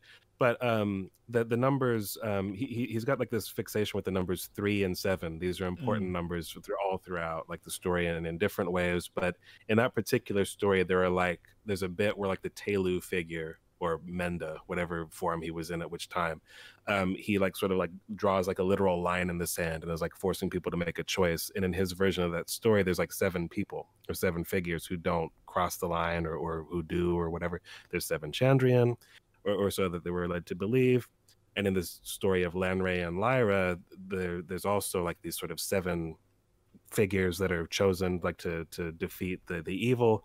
And in a different telling of this story, it's the same story, but they just swap who's good and who's bad. And I think Denna tells that story. So it's these ideas. He's doing something. He's doing something with all this. Absolutely, I get it, absolutely. But that one was just told so painfully to me. It's like I just didn't care. And key information is in there, guarantee it. But it's just you could have note formed it. You could have interluded it. Interlude would have been the perfect way of doing that. Conversation with Chronicler and Kvothe would have been far more interesting and engaging. I agree. But as with the book, we've spent probably too much time in Tarbean now. So the one thing I want to mention is I love the bit where he gets shoes. Absolutely, that was hilarious. It's also just so heartfelt and like sweet, you know, and the fact that guy kind of like knew he was homeless and just didn't want to like point it out. Like I don't sell used shoes, you know, what I mean? Like these are used shoes, and I don't sell used shoes. You know, take those. And he paid for them anyway because of the pride thing. That's also important to establish because so many of his problems wouldn't exist if he asked Will and Sim for like a handout every now and again. It's hilarious. It's one of the biggest questions throughout his time in the university, or problems would be answered if that had happened. So but I agree with the tail end of the Tarbean stuff. Just before we peel off from that is that the tone does spike up very welcomely, very well done. You come to like the bright spark at the end of this long sequence where it's been nothing but pain and suffering and darkness, and it does transition nicely into the beginnings and the startup of the journey that he then takes en route to the university. So very much enjoy that. It's a nice almost a literal breath of fresh air as you're reading it. So we then enter into that journey. And we meet Denna. This journey, it's a great little sequence, but the most important thing is the first introduction of Denna. And this is the only sequence where she doesn't get on my nerves at all. Like after this point, it's not necessarily all downhill, but definitely Denna is she's controversial and not without reason. I think we can say that. She's not something that I find irritating all the time as a presence in the story. Certainly a large portion of the time, but not all the time. This is the one exception where she's completely incongruous and just fine. Like I like the sweetness of this. I like how real it feels. I like how it fits with Kvothe's age and where he is in his journey. I like it as an introduction to what's to come with the two of them, even if I don't like what comes. I like this as the starting point for it. All of that jazz. It's a strong like mini sequence and a nice distraction from the impending university material as well, in terms of stress for him as a character. I think that this is a phrase I'm tired of hearing, but there's so much to unpack with Denna that like I think we should probably just kind of get to the university. We'll be glossing over her pretty much every time she appears in this story, except with the possible exception of the ending of this book, because most of her material is in the second one. At the end. There will be Denna discussion aplenty in the next book review as well, and just videos to follow, because she's such an important part of this. And she's built up to like all hell. I mean, she's the most built character I've ever seen, practically. Like he pauses the stories like, I don't know how to describe her. He describes everything like this, but he can't figure out how to describe Denna. To the point that it's the only section he actually rewrites as well. He goes back and redact that. Portion. Let me simply say. But yeah, so we arrive at the university, which is my favorite section of both books, personally. I love every second of the university experience, even if it's just mundane stuff, which it almost entirely is in the grand scheme of how much time he spends on it for the narrative. I love it because it's my kind of jam. But it does kind of go on for a bit. Peaks and valleys. There's bits I absolutely adore, and then there's bits where I'm just like, I don't want to be here anymore. And it's not just when he's having a bad time. It's like it's kind of miserable. I mean, you need to. It costs like an arm and a leg, and like even though he can get in, like he's stuck eating like gruel and like gristle stew, and like sleeping on the floor somewhere. And here's the bit I really don't like. There is no reason for the dick professors to be dicks. There's just no. Okay, that's lame. That I find lame. See, Ambrose, you get. You get a dick in the book, that's fine. He's a noble, he's a youth, so it's a little bit more passable, even if it's weak. But with the lecturers, the teachers, professors, whatever, masters that are just actively like immediately hating on him, pretty much. It's just. See, Heme has no motivation really, because he's an asshole before the embarrassment of the class. Okay, he just is. He's an asshole during the admissions. All right. There's a whole character, I think his name's like Brandier or something. He exists just to be Heme's like backup pocket vote. You know what I mean? Like there's no other reason why that character exists. And a lot of these characters, I want to say they do get awesome, but I didn't feel that anyone except for Elodine and Kilvin were really awesome in this book. Lauren was okay, but he's somewhat absent. Quoth got on his bad side, and so that relationship got complicated. I think it's Arwill who's in charge of like the physics or like what they call like medical studies, right? The Medica area, right, where they do the physical, the basically just medicine. This is called medicine for me. He's all right.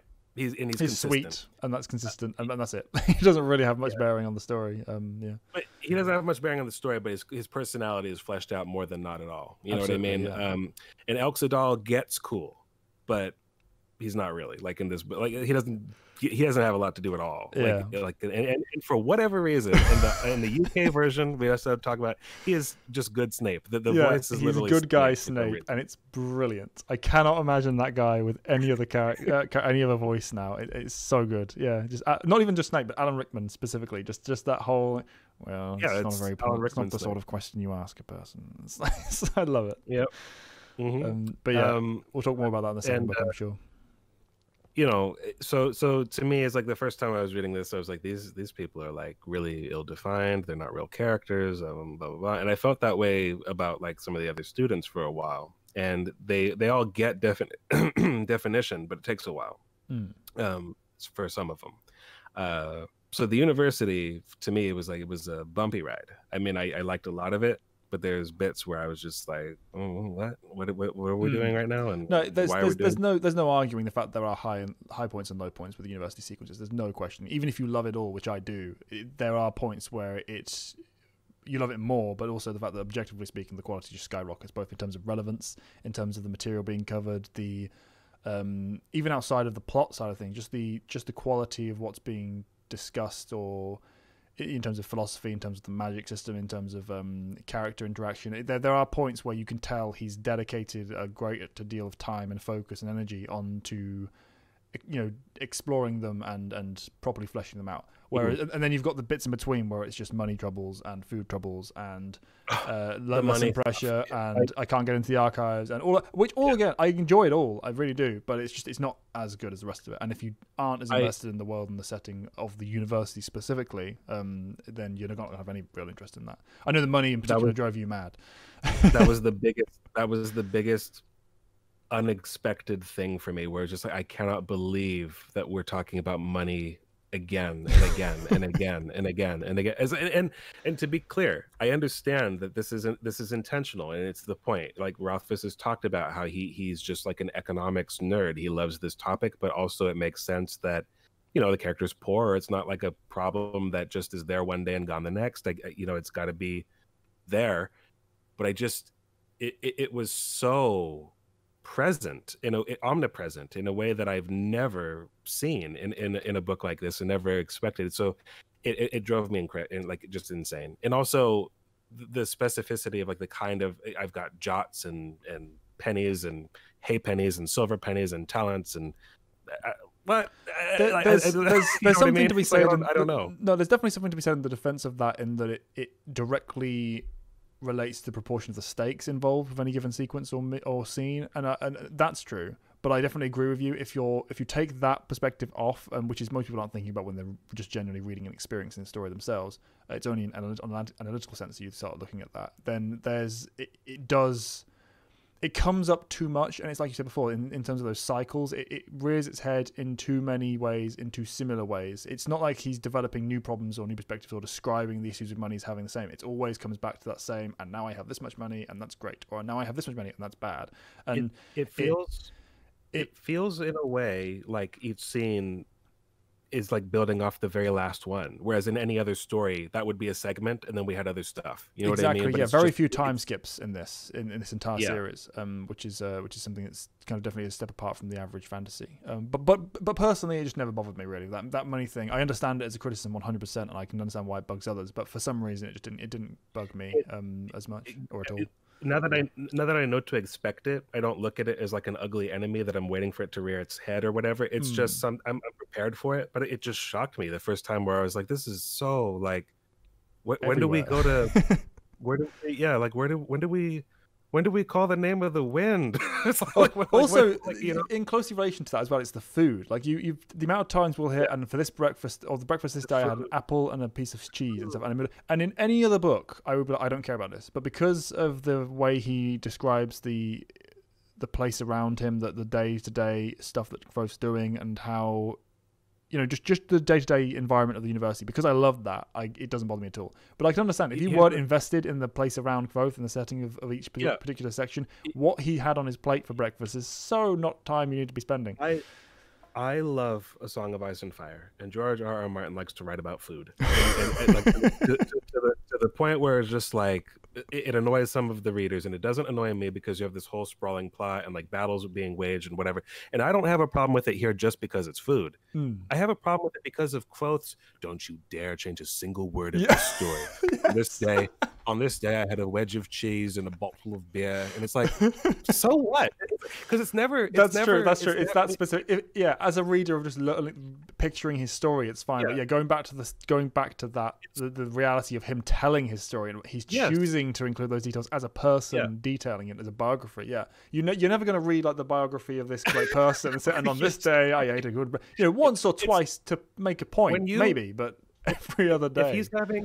When you're having dinner with the queen, or when you're having tea like for a date with like the girl of your dreams, or like the first time you met your best friend, or like you're at lunch with the professor talking about blah, I don't care, set the table, that's fine. But there's so many times when this is just another day, nothing is happening during this meal, and he's just talking about how he had 2 bottles of beer and a wedge of cheese and a thing of bread. It's like, we don't need this. And Chronicler has got to be like finger cramping or hand cramping. He's like, why am I doing that?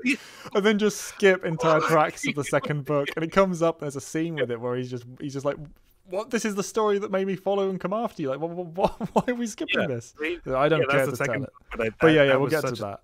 slap in the face, but major slap in the face. And then we're skipping the shit. Oh yeah, but that's also book 2 stuff. But anyway, yeah. But that, Yeah. it's in that context. It's in the fact that he is choosing to include these details where he specifically said, like you said, to Chronicler, don't change a single word of what I say. And it's like, He goes really? like, you know, I'm a master storyteller. I'm a Demaru. You have to understand that. And if I seem to wander, understand that, like, I've got a point in mind. It's like, no, you don't. Like talking about your cheese and your bread and your beer. And you're like, I'm just like, you know, you don't. There's so many times when you don't. But at the same time, all joking aside, I love the lived-in feel of the story, and that's part of it. So it never bothered me really. It is questionable at times. There's no question of that. Yeah, Now, it's just bizarre. What troubled me way more than any of these little tiny Livings, things yeah. is when I realized that our big bad guy was not going to be the Chandrian, but it was going to be Ambrose, and I was just like, you gotta be kidding me. God, Malfoy on Ambrose, steroids.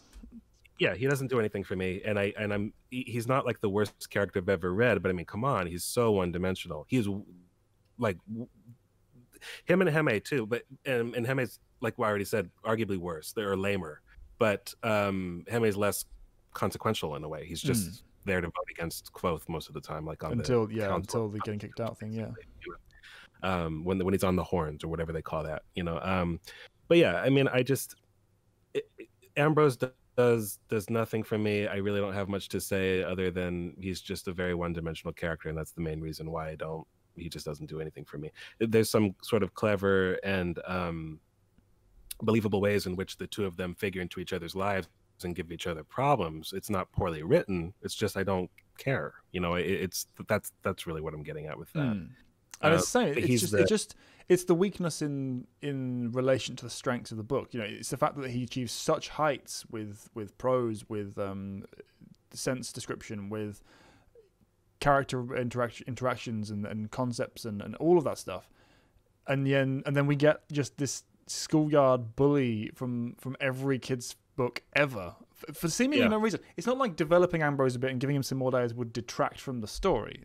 It's not like you couldn't give a section where Quoth had to team up with him for some reason and then saw like a different light of him, or we start hearing things about Ambrose that it's only purely because he hates Quoth that his bad side comes out and he's actually nice elsewhere. There are things you can do to make it kind of more layered, and he just, in every single step of both books, he chooses to sidestep that and go purely for he's just a dick. He's just a dick for dick's sake, and he's a noble, and he's going to climb up the ranks. And that's all we know about him, or care about him, really. I mean, it really says a lot that Quoth's prowess has nothing to do with their enmity. Like, nothing at all whatsoever to do with their enmity. It's just Ambrose is a dick, and he's constantly in dick mode. And Quoth is not a dick, or at least not in the same way. And not nearly as often. He can be, but in completely different ways. I mean, I mentioned... in our prelude, or sort of our sort of primer video, that I'm not a great fan of some of the decisions the author used when it came to writing the female characters. This is part of the reason why, like, Fela, she's used as like a damsel in distress character in this book, and pretty much only as that, to the point where when she gives Quoth a cloak and like as a thank you for this, he has to point out, like, oh no, you would have been fine without me. It's almost like an apology from the author for using her in this way. And I think it's not really, I think it's not just because he used her that way, but because he does it more than once. And with Ambrose, it's the first time where he basically saves her from being, forced upon, you know what I mean? Like, because Ambrose has her in like the archives and he's doing his thing. And he's a person it's dangerous to say no to. And that is a believable threat. That's in a way that characters like Malfoy are not, you know what I mean? Just by the nature of that type of story. So he's a different sort of character, but he's the same character. It's just that he has a different level. But yeah, that was the bit where it's simultaneously some of the most interesting stuff with Ambrose is like that level of conflict, but it comes at the expense of Fela being able to do anything interesting or not be a damsel in distress in this particular book. I'm glad that which is cleared up fortunately in the second book. The characters given much more depth. Fela, Devi, they all kind of get better with the second lot. Mola as well, although she kind of comes out of left field. But yeah, it's just in this first one, it's definitely seemed like an unusual choice because there's no need for it. You can write differently here, and for some reason he just hasn't. Even when like he didn't need to save her from the fire, he could have Yeah, just like saved himself from the fire, like, and it or would have someone been else with her help, maybe. You know, it doesn't have to. And I'm not someone who has to force those kind of changes in for the sake of political correctness. I don't stand by that. I think that you can have it for its own sake, but it's just with everything else so deliberately crafted, seemingly in the story. It's why that particular thing was done that way and what it serves, which is seemingly nothing. It's just a weakness, basically. So it's it's one of those things. I think it could have been fine tuned and improved. And it is, to an extent. It is in the second book. It improves vastly, even with other issues in different ways manifesting. But yeah. But I do want to mention real quick, though, just like on the lighter side of things, that we already touched on it a bit, but like Kilvin really saves the university for me in this book. Without him, the book would not be. The university just wouldn't be anything I want to spend lots of time with if it had not been for him in this particular book. Eladine and Ari, they kind of help out as well in this book, but they get better stuff in the next one as well, in my opinion. But Kilvin is like the soul of the university in this particular book. He's the Hagrid, exactly. Hagrid, of the university. He's someone that I can't imagine anyone who doesn't like Kilvin and how he's portrayed. And this, again, going back to the audiobook, the voice of the audiobook is perfection for me. I will never hear anything outside of that for his voice choice.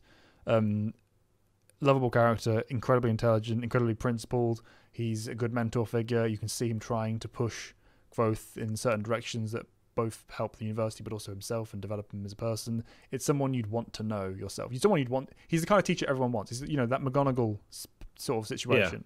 It's very much a different example of that character, that person you would want in your background and your history of learning in schools. Anyone who has a critique against him or doesn't like him as a character, I'd be interested to hear why. If you don't like Kilvin, let us know in the comments. Because I'd be interested to hear that. Super nuanced as well. Like, I mean, it's like he is kind of the combination of Hagrid and McGonagall because he's got her exactly wit. I mean, there's one bit. It's a small bit, but one thing I like is at one point Kvothe asks him about the charge of the materials or the cost of the materials he's used up over the course of the term or something, and he just like rattles off like the amount of money he has without checking like the ledger. Like, it's all up here. It's like, I know what you've spent, and Kvothe is like. I see what this guy's about. Like, he is a genius, and the way he does some of the cool stuff that he does. Going back to that fire scene, he manages to control it and put it out. He makes a point of saying it was simple, but it was not easy. And like, I love the way that the magic system has been crafted so that kind of moment has power. You think, oh my god, this guy is freaking incredible. Like, he's a genius, has a ironclad will, and that's how his power manifested. But it's anyone else to think it would just like. He could just call. It would have been easy if I could just call the fire to stop if I was someone else, but I don't have the name of fire, so I have to do it through sympathy, and I did it like a boss. And he got fucked up, but I mean, it was like, that's why he said it wasn't easy because, but the amount of heat that was like that Kvothe was trying to like calculate. It was like, how did he like diffuse this shit? It's like. You don't know everything. Yeah, it's like brilliant. I love the character. He's easily one of my top 5 of the series, no question. Oh he's brilliant. And every scene with him, I'm like, oh yes, it's a Kilvin scene. Same for others, of course, Eladine and Elxidal being another example. But again, their material comes predominantly later. We'll cover Eladine in a second. But Eladine's got like really cool stuff in this book, but we're going to save a discussion of him for the second, just for the sake of time, and because he has great scenes in that one. Absolutely. And his character I would like to talk about the one moment that saved the book for you, though, with him in, because that's definitely a strong point for Eladine. That's essential. That's essential. Yeah, we have to talk about that. I think, in fact, let's just talk about that that's right now. Because I had gotten to a point where, okay, like Tarbian was Tarbian. Kvothe kind of got on my nerves, like we're the pacing's weird. Fucking Ambrose. It's like the first class we see is Heme's class. I'm like, oh, dude, like what? And then he's getting like whipped and shit. It was like, what? He's broke and he's gonna go borrow money. And he's kicked out of the archive as well. Where is the fun of this school? I'm like. Where's the name of the wind, man? Like, and I'm not enjoying this, and the breaks between all this are gristle stew and no friends, and I'm poor and I only have 2 shirts and they're ripped. I was like, oh my god, like what is this book? And then the scene happened. The scene with the rooftops, and it was just like this great it was just I liked him already because the admissions scene was a good introduction to him. I was like, he's Dumbledore on speed, basically. Like he's like this. He's quirky and he gets it in a way that these others don't. But they also are like afraid of him or they're wary of him. And there's that implication that he's not really supposed to be out and about. He just like let himself out of jail. Basically. And they made him a master again. It's brilliant. Yeah. What else can you do? He's someone who has.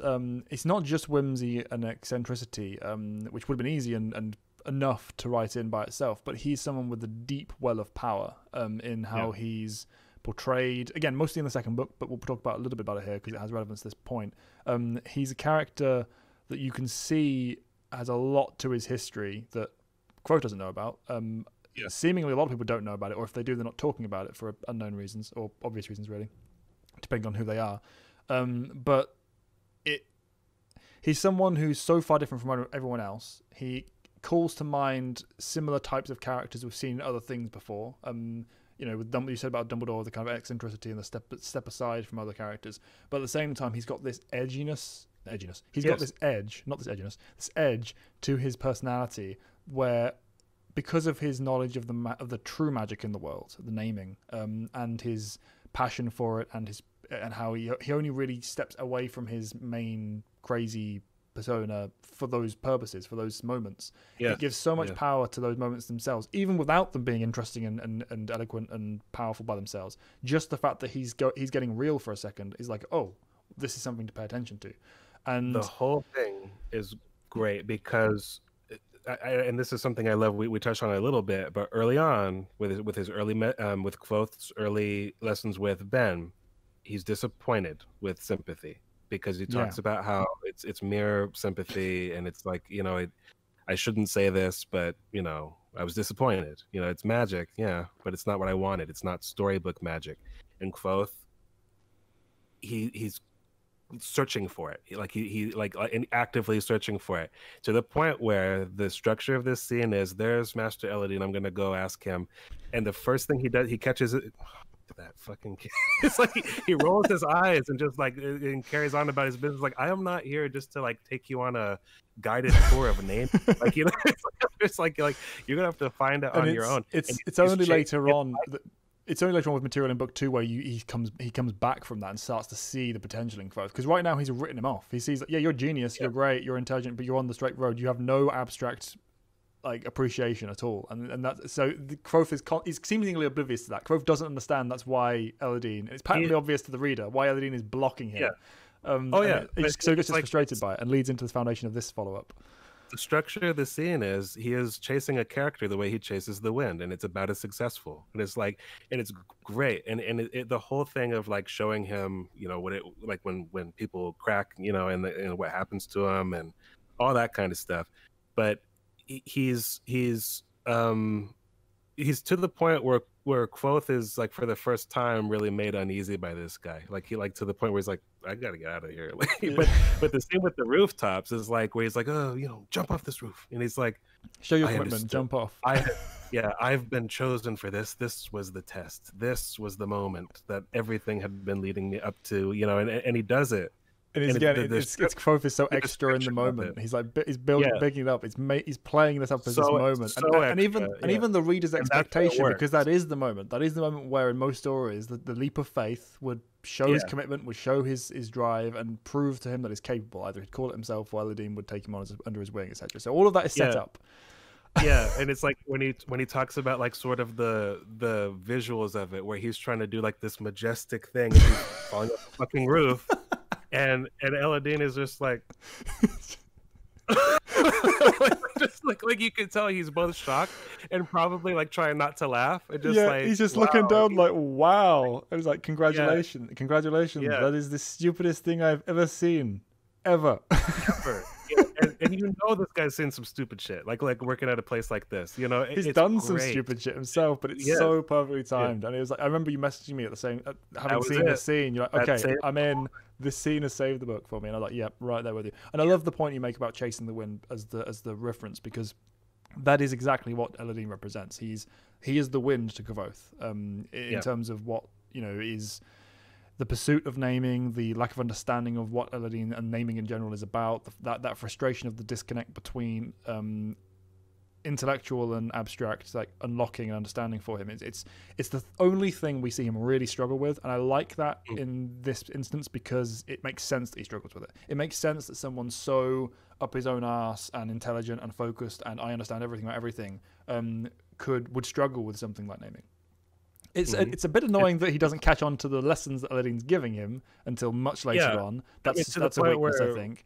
In the book too, where he literally has to get up in his face and explain that, which we'll talk about, like your favorite scene. And even then, it doesn't click until he makes the exact same lesson to someone else. And it's like, oh, now I know what Elodine's trying. It's like, really, you never twigged that in the entirety of the time you spent in the university trying to chase after it. It's but aside from that, it does fit the character, even if it's taken too far. I think in length of execution. It's really good.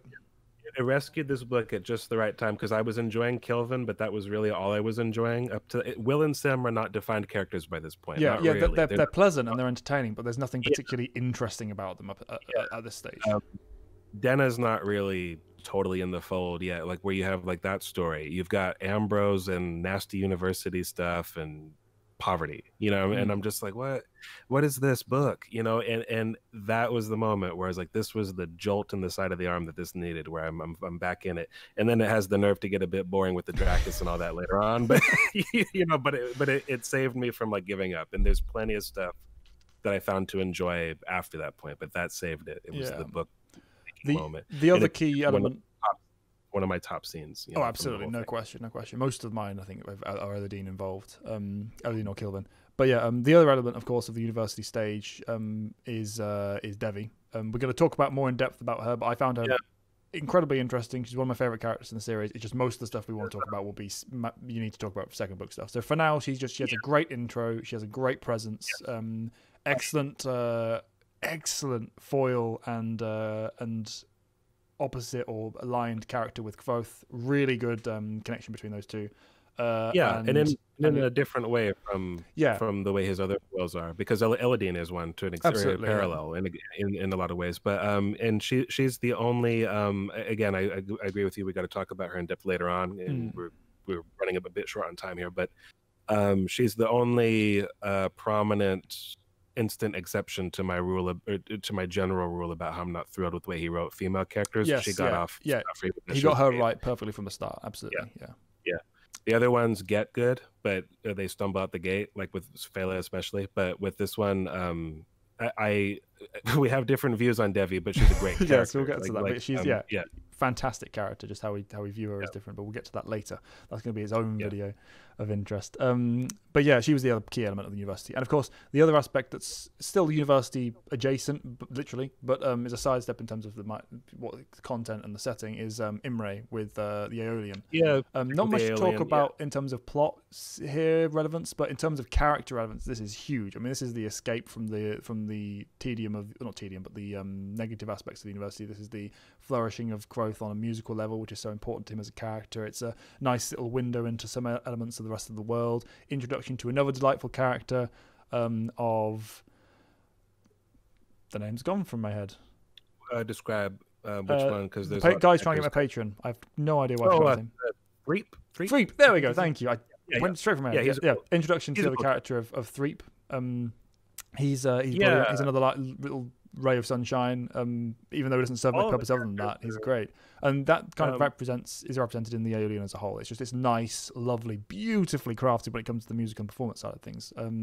Experience that's a lot comes with the university aside. This is the bit. This is the one time with his music where it was great, but isn't this the point when he plays that song to the point where even he weeps? I'm from not it? sure. I can never remember where that's placed, but it's in the Aeolian that happens though, and it's like that was so fucking extra. I've never read anything like that. I couldn't believe I've never, when he was talking about, and he wasn't even talking about like for the music. He was, I wept not for the music, not for them playing, but for Lanre and Lyra, or like whatever, whoever this story was about. It was just like this. I've never heard a more precious thing in my life. Like somebody being this precious about something. Stop it, folks. Stop it. But I mean, I do. that bit was too much for me, and I can't remember, in fairness, if that was in this spot or if that was in a different performance. I'm not sure if it's book 2 either. It might be, but yeah. But no, it was definitely okay. the first book. Okay, but yeah, but the actual Aeolian as a whole, though, and all the material that happens in it, like he's earning his pipes and the general performances that he did and the different from musicians and how he interacts and etc. It's very enjoyable stuff, particularly the start of the second book. Again, like everything else in the first one, it gets fleshed out, but you start seeing the little crumbs for it in this first one, and it's a really nice setting. It's also the reintroduction of Denna, because she's the voice from the crowd, which is a beautifully executed scene. So, as you said before, so predictable but beautifully executed. Like that was a wonderful moment for me in the story. I don't even have any real interest in Denna or him or what he's doing at the time. Oh, no. It's just the way the prose itself. The prose itself just leaps off the page. It's a fantastic moment.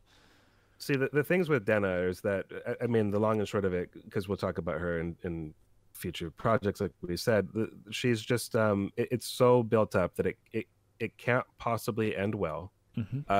Whether she's shady or things or shady adjacent, something, okay, and it couldn't be more clear. And so there's not the only thing that makes it tolerable for me, aside from like scenes like this, the scenes are fine, but the relationship, the only thing that makes that tolerable is because it's funneled through the perspective of a dumb 15-year-old who can't be rational about this. The way he talks about things, like they would never understand. The worst thing in the world would be if I embarrassed myself in front of Denna. It's like, yeah, every guy ever and every girl ever also understands, like because everybody's been in a similar position where they've felt that. Everyone does understand, quoth. Everyone does. And he's talking about this from the perspective of like being at least 25 years old later on. Like, no one understood. It was like yes, everyone understood. Chronicler's just rolling his eyes as Quoth's just going on and on about it. Oh, you think he's rolling his eye? I wish I had Bast's internal monologue, because he is like he's so fucking jealous, by the way, of Denna. but like, she had a crooked nose, Reshi. It's like oh yeah, which also calls into question his descriptions of every. That's the other thing. Every girl had to be breathtakingly beautiful for like no reason whatsoever. he always had to be, he's either embellishing or I don't know. The author just has some preoccupation there, but yeah, I mean, there's a lot of good scenes at the Aeolian, and I like the cementing of that bond outside of the university between him and his friends, because that's when they kind of start to feel. For the longest time, I couldn't tell them apart. Like, you know, and it so really I never had that issue, Buzzy, but I do understand where the depth of gradation massively improved in the second one. Like because of the frequency, or rather infrequency of scenes that we had with these characters of Willem and Simon, it didn't really give enough material to properly separate them. They had their own voices and they had their own elements to them, but in terms of like. It was all surface level stuff. You know, you didn't really get to know who they were properly until the second book, when it fleshed them out and gave them more material and got them more involved in both, you know, his plot specifically, etc. They feel like real characters to me, and distinguishable at precisely the point when he comes back from his like issue with the Dracus, and they're like, "Where were you?"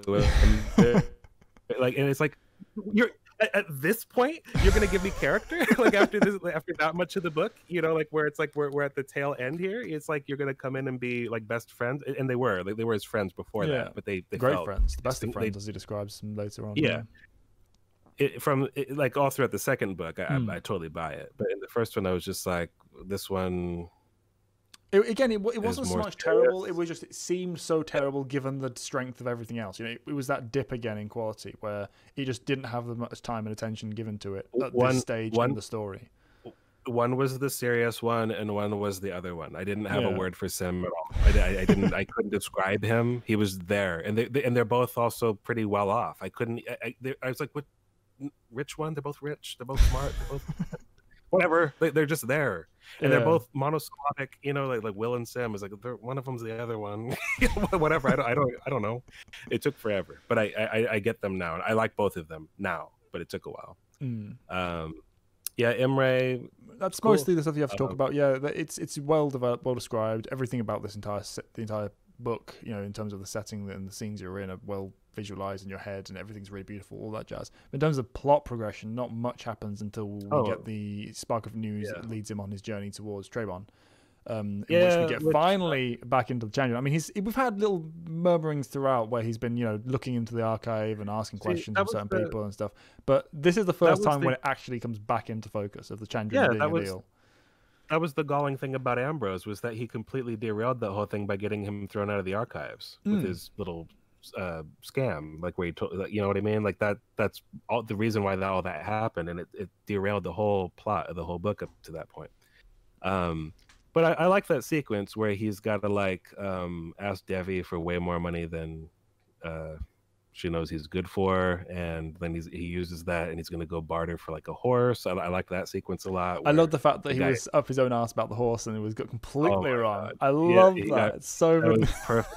It's the only time, because he had it coming too. Because like he really, if you look at it from dude's perspective, he's trying to sell a horse and make conversation, and yeah, he made it clear that he's in a hurry, but he was a douche about that. Like, he was like, I mean, he was just such a like dick about that.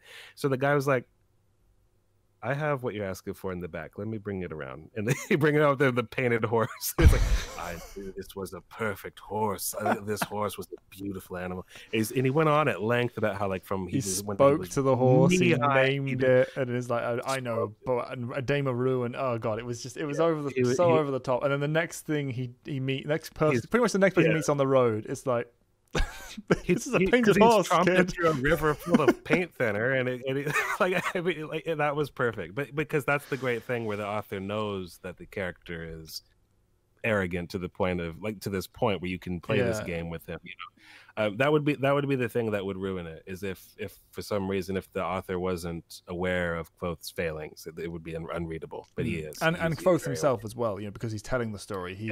And that's one of the things I can perhaps give a little bit more leniency to some of his perspective things, that in terms of how he changes what he's describing and how it happened, because we get so many lead-ins where he's saying something as it happened initially, knowing that that's not what happened. Like, he could have said he gave me a dodgy horse and moved on. Like, it could have montaged the entire journey, but he specifically outlines his own failings in that moment.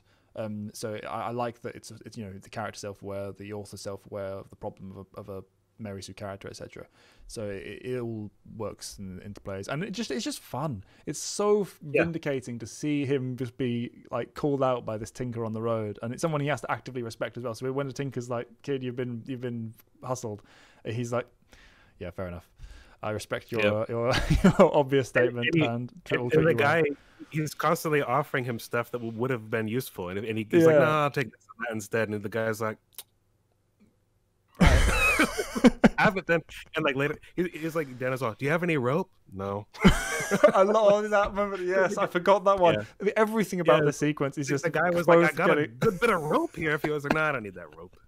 Yeah, you do. I love it. Really I love it.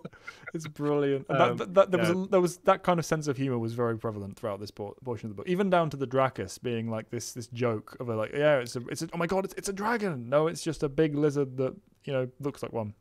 It's great. I love everything about this. But having said those moments are all I have particularly to talk about with this stuff. Like the actual plot sequencing, I found very tedious. It's very tedious, and again, it makes sense because of the perspective it's filtered through. Yeah, that's it. You know, but it's so long. But the best part of the whole thing, talking about the sense of humor thing and the self-aware thing, is when he's like falling down like the edge or whatever, and she grabs him. He goes, I would like to tell you if this was like a heroic ballad, that she grabbed my hand and pulled me up, but she grabbed a bit of my shirt and my hair. So it's like, you know, it's sort of this supremely undignified position where she's lifting him up by his hair. That's great, because he needs that. This is the guy who's, I made everyone weep.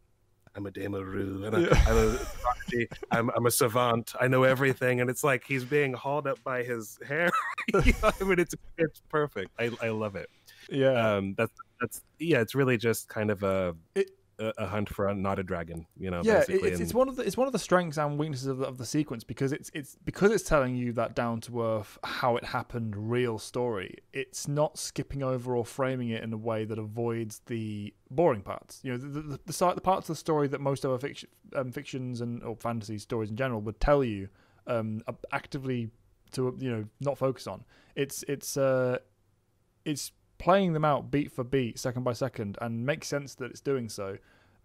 But when you've come, it's not even that it's bad. In any other story, I would have had an issue with this. If this was like the middle point or the first arc or whatever, it would be fine. But we've come from this wonderfully rich and developed university. He's learning so many new things, got so many cool characters, so many rich details and everything. And then he goes back into the sparse lands where he's basically he's traveling across country. He meets Denna and Drakus, picks up a bit of pottery, or learns about a bit of pottery in the wedding, in the process of picking up Denna, and then goes to a village. And that's basically it. Like, there's no... And again, it makes sense because that's how the story happened in this guy's life. He can't flavor it up. It's you know, there's action involved as well. It's just it's the fact that it's there's a reason stories are told the way they are and are structured the way they are, and it's because they're compelling and creative and interesting and intriguing. So when you intentionally, and I know it's intentional, step aside from that formula and go for this more realistic, gritty, not skipping the boring parts kind of tale, this is the result. And it's fine. Also the fact that it's not the point. The Dragon Quest is not where he caused the wind. It's when the school bully breaks his loot. You know what I mean? So it's just such a what? Yeah, but I mean, I like it, but it's also it's unusual for a reason, and it's what he's spending time on is the small moments, and some of them I like where he talks, like he fixes her stew and things like this, and you know, he's head over heels for her, and there's like this. Some of their banter is good, and other of it's sickening, and then and it just goes on too long, and then he has bits where he's just being again precious. Where I'd love to be seeing Chronicler's face, where he's like, "She told me things which I will not tell to you because she said them to me and they're mine." And Chronicler's like, well, "Why the fuck are you telling me this then?" And I get it. I know we joke about him being up his own arse, and he is. But I get what the effect that both Quoth as a performer and as a storyteller is going for. I understand what he's going for, and so same with Rothfuss. But at the same time, you've got to laugh at it. Yeah, you've got to take the step back and just. Because he's just so up there, and you can't let him. You gotta tear him down a little bit, right? You know, but and then all that happens, and he gets a little bit more clue about the Chandrian. He has that bit with the girl whose name I don't remember, where he like pretends to enchant that charm to keep her safe or whatever. Yeah, which comes back in the second book in the funniest way. I was like, wait, of course. That's what I was going to say, where it's like, that's a bit I would have forgotten about easily if it hadn't for the fact that... But the other funny thing about that in this book, though, is when, again, we're like this deep into the book at that point, right? Yeah. And he's all, so when I did that, if you're looking for a beginning for the man I became, look there. It's like, well, then what was all this? You know what I mean? It's like we're looking for a beginning. It's like the tail end of this whole thing. Yeah. So and he's got to know what he's doing there. But I just want Chronicler to be like, I'm going to stab you with this pen. I'm going to stab you in the eye with this pen. What are you talking about? You know. But and then back at the university, you know, great moment with like the friends where they're like, where were you? What happened? You know, and blah blah blah. And then Ambrose shows up, and so does the wind. And it's great. It's a beautiful moment, and it really does kind of lend that oomph factor to the tail end of this book, because without it would feel like an anticlimax, just no question. The strength of this book lies firmly in the middle, so if it didn't have this kind of capstone on the end to kind of fully bring us back to that title, and bring in that intrigue and that quote unquote magic for the next step in the journey in the next series, even though the next step of the journey is surprisingly just lots more of the university, which I love, but it's like, why are we spending this much time here? It gets you geared up for that and ready to learn more about naming and focusing on the stuff that's going to come in the second book. So and it's just great, and I love the following discussions about, like, his promotion to the rank of Raylar and what that means, and how it specifically means something to Eladine that it doesn't necessarily mean to everyone else. How I think he doesn't really have that yet, because he gives that to Fela in the next book, and like this with the ring and everything. That's when you really are Raylar. It's like when you get a ring, you know what I mean? When you found a name and know what you're doing, because it means speaker, you know. So that it's really really powerful and wonderfully explored, and again, without it, the whole thing would have felt, like you said, just totally anticlimactic. It desperately needed that. It was crying out for that, and it came at just the right time. That's kind of the end of the in story like sequence, right? That's where we end it on book one, for the most part. Right. The thing I do want to talk about as we step out of that, though, is more of the Waystone present day stuff, because we've kind of skimmed over. There's a lot of interludes, a lot of material that comes up outside of the intro that we covered, that I'd like to bring up. Because I know that's one of your favorite parts of the books. Well, the very last chapter, or not, I'm not talking about the epilogue where it's like the signs of three parts again. It's the Bast and Chronicler bit. I love that. Bast is one of my favorite characters, not in the sense that I prefer him over everyone else, but he's one of the most interesting, and I love his dialogue. And for all intents and purposes, his feeling is where I'm at by the end of the second book completely. It's like he's just like, what can I do to make this story go? Like, you know, I don't know his reasons for it, and I like that I don't know. It's that well done mystery where I'm not complaining about the mercurial aspect of that character. It's superbly like rendered in that way. I'm not too into like fae, like mythos. I'm not steeped in that. It's not the kind of fantasy that I gravitate toward. They're in certain things that I enjoy, but for the most part, they're not things that I'm like, oh, I got to see more of that. And I don't know tons of it like off the top of my head. But the way that he's scary, and at the same time I relate to him, but I don't know if I have the same reasons, because I just have my audience perspective. I don't know what his reasons are, and his dialogue if you look at people's favorite quotes, a lot of them belong to Bast, and he's not in much of the book. But a lot of the ones when people talk about how you have to be careful with masks because you can become what you pretend to be, which is a quote that's borrowed and all across fiction. I forget where it's originally from, but it shows up all over the place, including Star Wars, but or EU Star Wars. I should make that clear. Or expanded universe Star Wars, but it's all across fiction. But the way that he expresses it, and the reasons why, when he talks about fae and legends, and we have stories, and we appreciate these things that you people you don't understand. And there's times when he's very patient, and he's explaining this as you would to someone who just doesn't understand. And then when Chronicler puts one toe out of line, it's this other personality talking to him. Like it's this again. I'm more familiar with the style of this because it's something that goes across all fae creatures in most mythos. It's part of real world kind of mythos. So it's kind of got that consistency from that through line, and it's the fickleness. It's the otherworldly emotional differences between the human or the mundane and the kind of fae. You know, their emotions are inherently more unstable in general because of what they are as beings. They're not these rational, logic-based, as Bast makes clear a number of times in both books. We're not the most known for our most rational decisions. We're driven by passions and our focuses, and that becomes very clear in Bast, despite the fact he's someone who is more experienced in the more mundane world and is someone who's reasonably rational in terms of being a hierarching kind of fae creature. He's not just this wild beast or anything. But yeah, he has that sharp line where you cross over, and it's like, whoa, very different person you're dealing with, a scary person. Yeah, he is. He is what you're saying. He flits back and forth, and it's that fickleness. But I'm not convinced that it's only that. There's definitely some kind of motive, some larger motive. No, absolutely. Right? No, yeah, for sure. He's driven to what he wants to achieve, and when frustration directly comes up and raises its face because that objective is being hindered or slowed or not going the way he wants, that's what triggers it. Absolutely, it's not completely random. I just mean in terms of how that's expressed. In terms of his frustration, in terms of how he goes from being perfectly calm and like, stop being annoying human to like, I'm going to kill you. That's the kind of the jump between extremes is what's very unhuman. And those are the those are the less interesting parts. I like sort of the in between, like where he slides.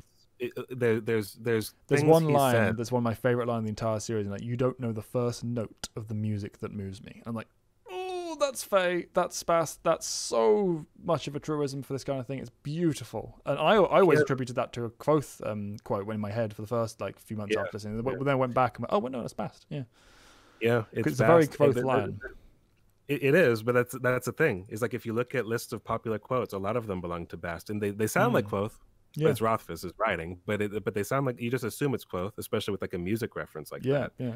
But it's not. He has I don't know them all off the top of my head, but when he talks about like, you know, like don't mistake me for like what you're looking at. He talks about like you see like the light dappling the surface and forget the dark beneath the water. You're like, you know, like what are you talking about? Like, and he talks about like how he is one of my favorite things he says, and it's so it's ambiguous. It could mean exactly what it sounds like, or it could mean something very different. Where there's a bit where he tells Chronicler, you have to get him to focus on like the good bits, the bits that remind him of who he is, and not the dark bits and not the sad bits. And Chronicler's like, well, without those, isn't it just some silly? And he stops himself from saying fairy tale. And Bast smiles and goes, say it. Say it, like you know, like say it, like you know what I mean. He goes, well, fairy tale, and he goes, well, it is a fairy tale because you're collecting it from me. He's like, what does that mean? I don't know what that means. Like you know, it could mean what he says, where he wants his Reshi back. But what does that mean? What does Reshi mean? Don't know. So it's like he's one of the most important that is just mysteries, unanswered. You know, and I can imagine your frustration getting to the end of the second book and still not having any answers, because it's just not frustrated going. Because he stands up like he's despondent, like what is this, and he has to just leave and go like punish somebody. But yeah, I mean, and we'll get into that later. But yeah, the Waystone, it's not just Bast and Chronicler, which I love their interactions, and they're one of my highlights of the book. That version of Quoth, whatever, is massively more interesting than the one we're hearing about. That's also the reason why I want to see how that happened. I want to see the genesis of that character, which I get we're getting that in long form, but you know, it's so long form. So I'm waiting to see who is this guy and how did he get to be this way, because he can't do magic apparently. He tried to, or struggles with it. Yeah. He doesn't play music anymore, or can't, or whatever. Like there's all these mysteries there, and he's the signs of three parts. He's waiting to die. You know, it's like, so and we don't know anything about how he met Bast or what's going on. We know what drew Chronicler there was Bast's manipulation, but why Chronicler wants this story, and he's got some connection to Scarpe, however you say that. We don't know anything about all that, and there's some sort of significance to the fact that when they reveal what Chronicler's real name is, that means something to Quoth, and we don't understand that yet.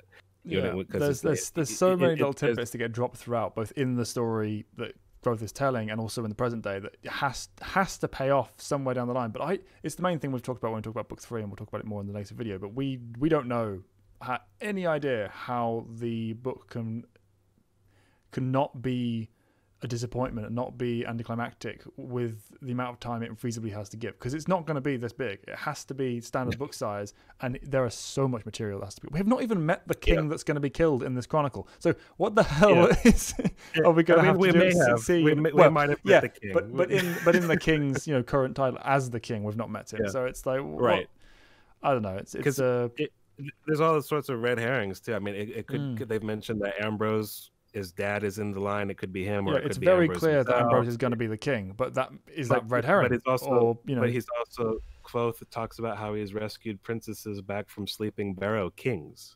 Don't know, like it's like I don't know. It could be anything. Like Chronicler talks about Quoth as being someone who's killed an angel, like whatever that means. It's like it's crazy. I don't know. It's like there's all these things, and at the end of book 2, we still don't know the answers to any of these questions. So no matter what, even if the book 3 is a masterpiece of writing that no one could ever see coming, it's going to be a very top-heavy trilogy, like incredibly top-heavy.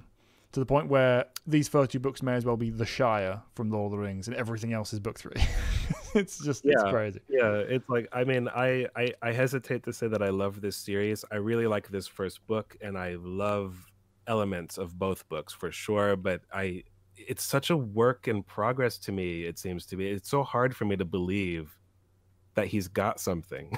Like, Yeah, you know what I mean? apparently Like if he has, he's struggling with it regardless, because it's been what, 10 years now, 10 11 years. almost. I Yeah. don't know.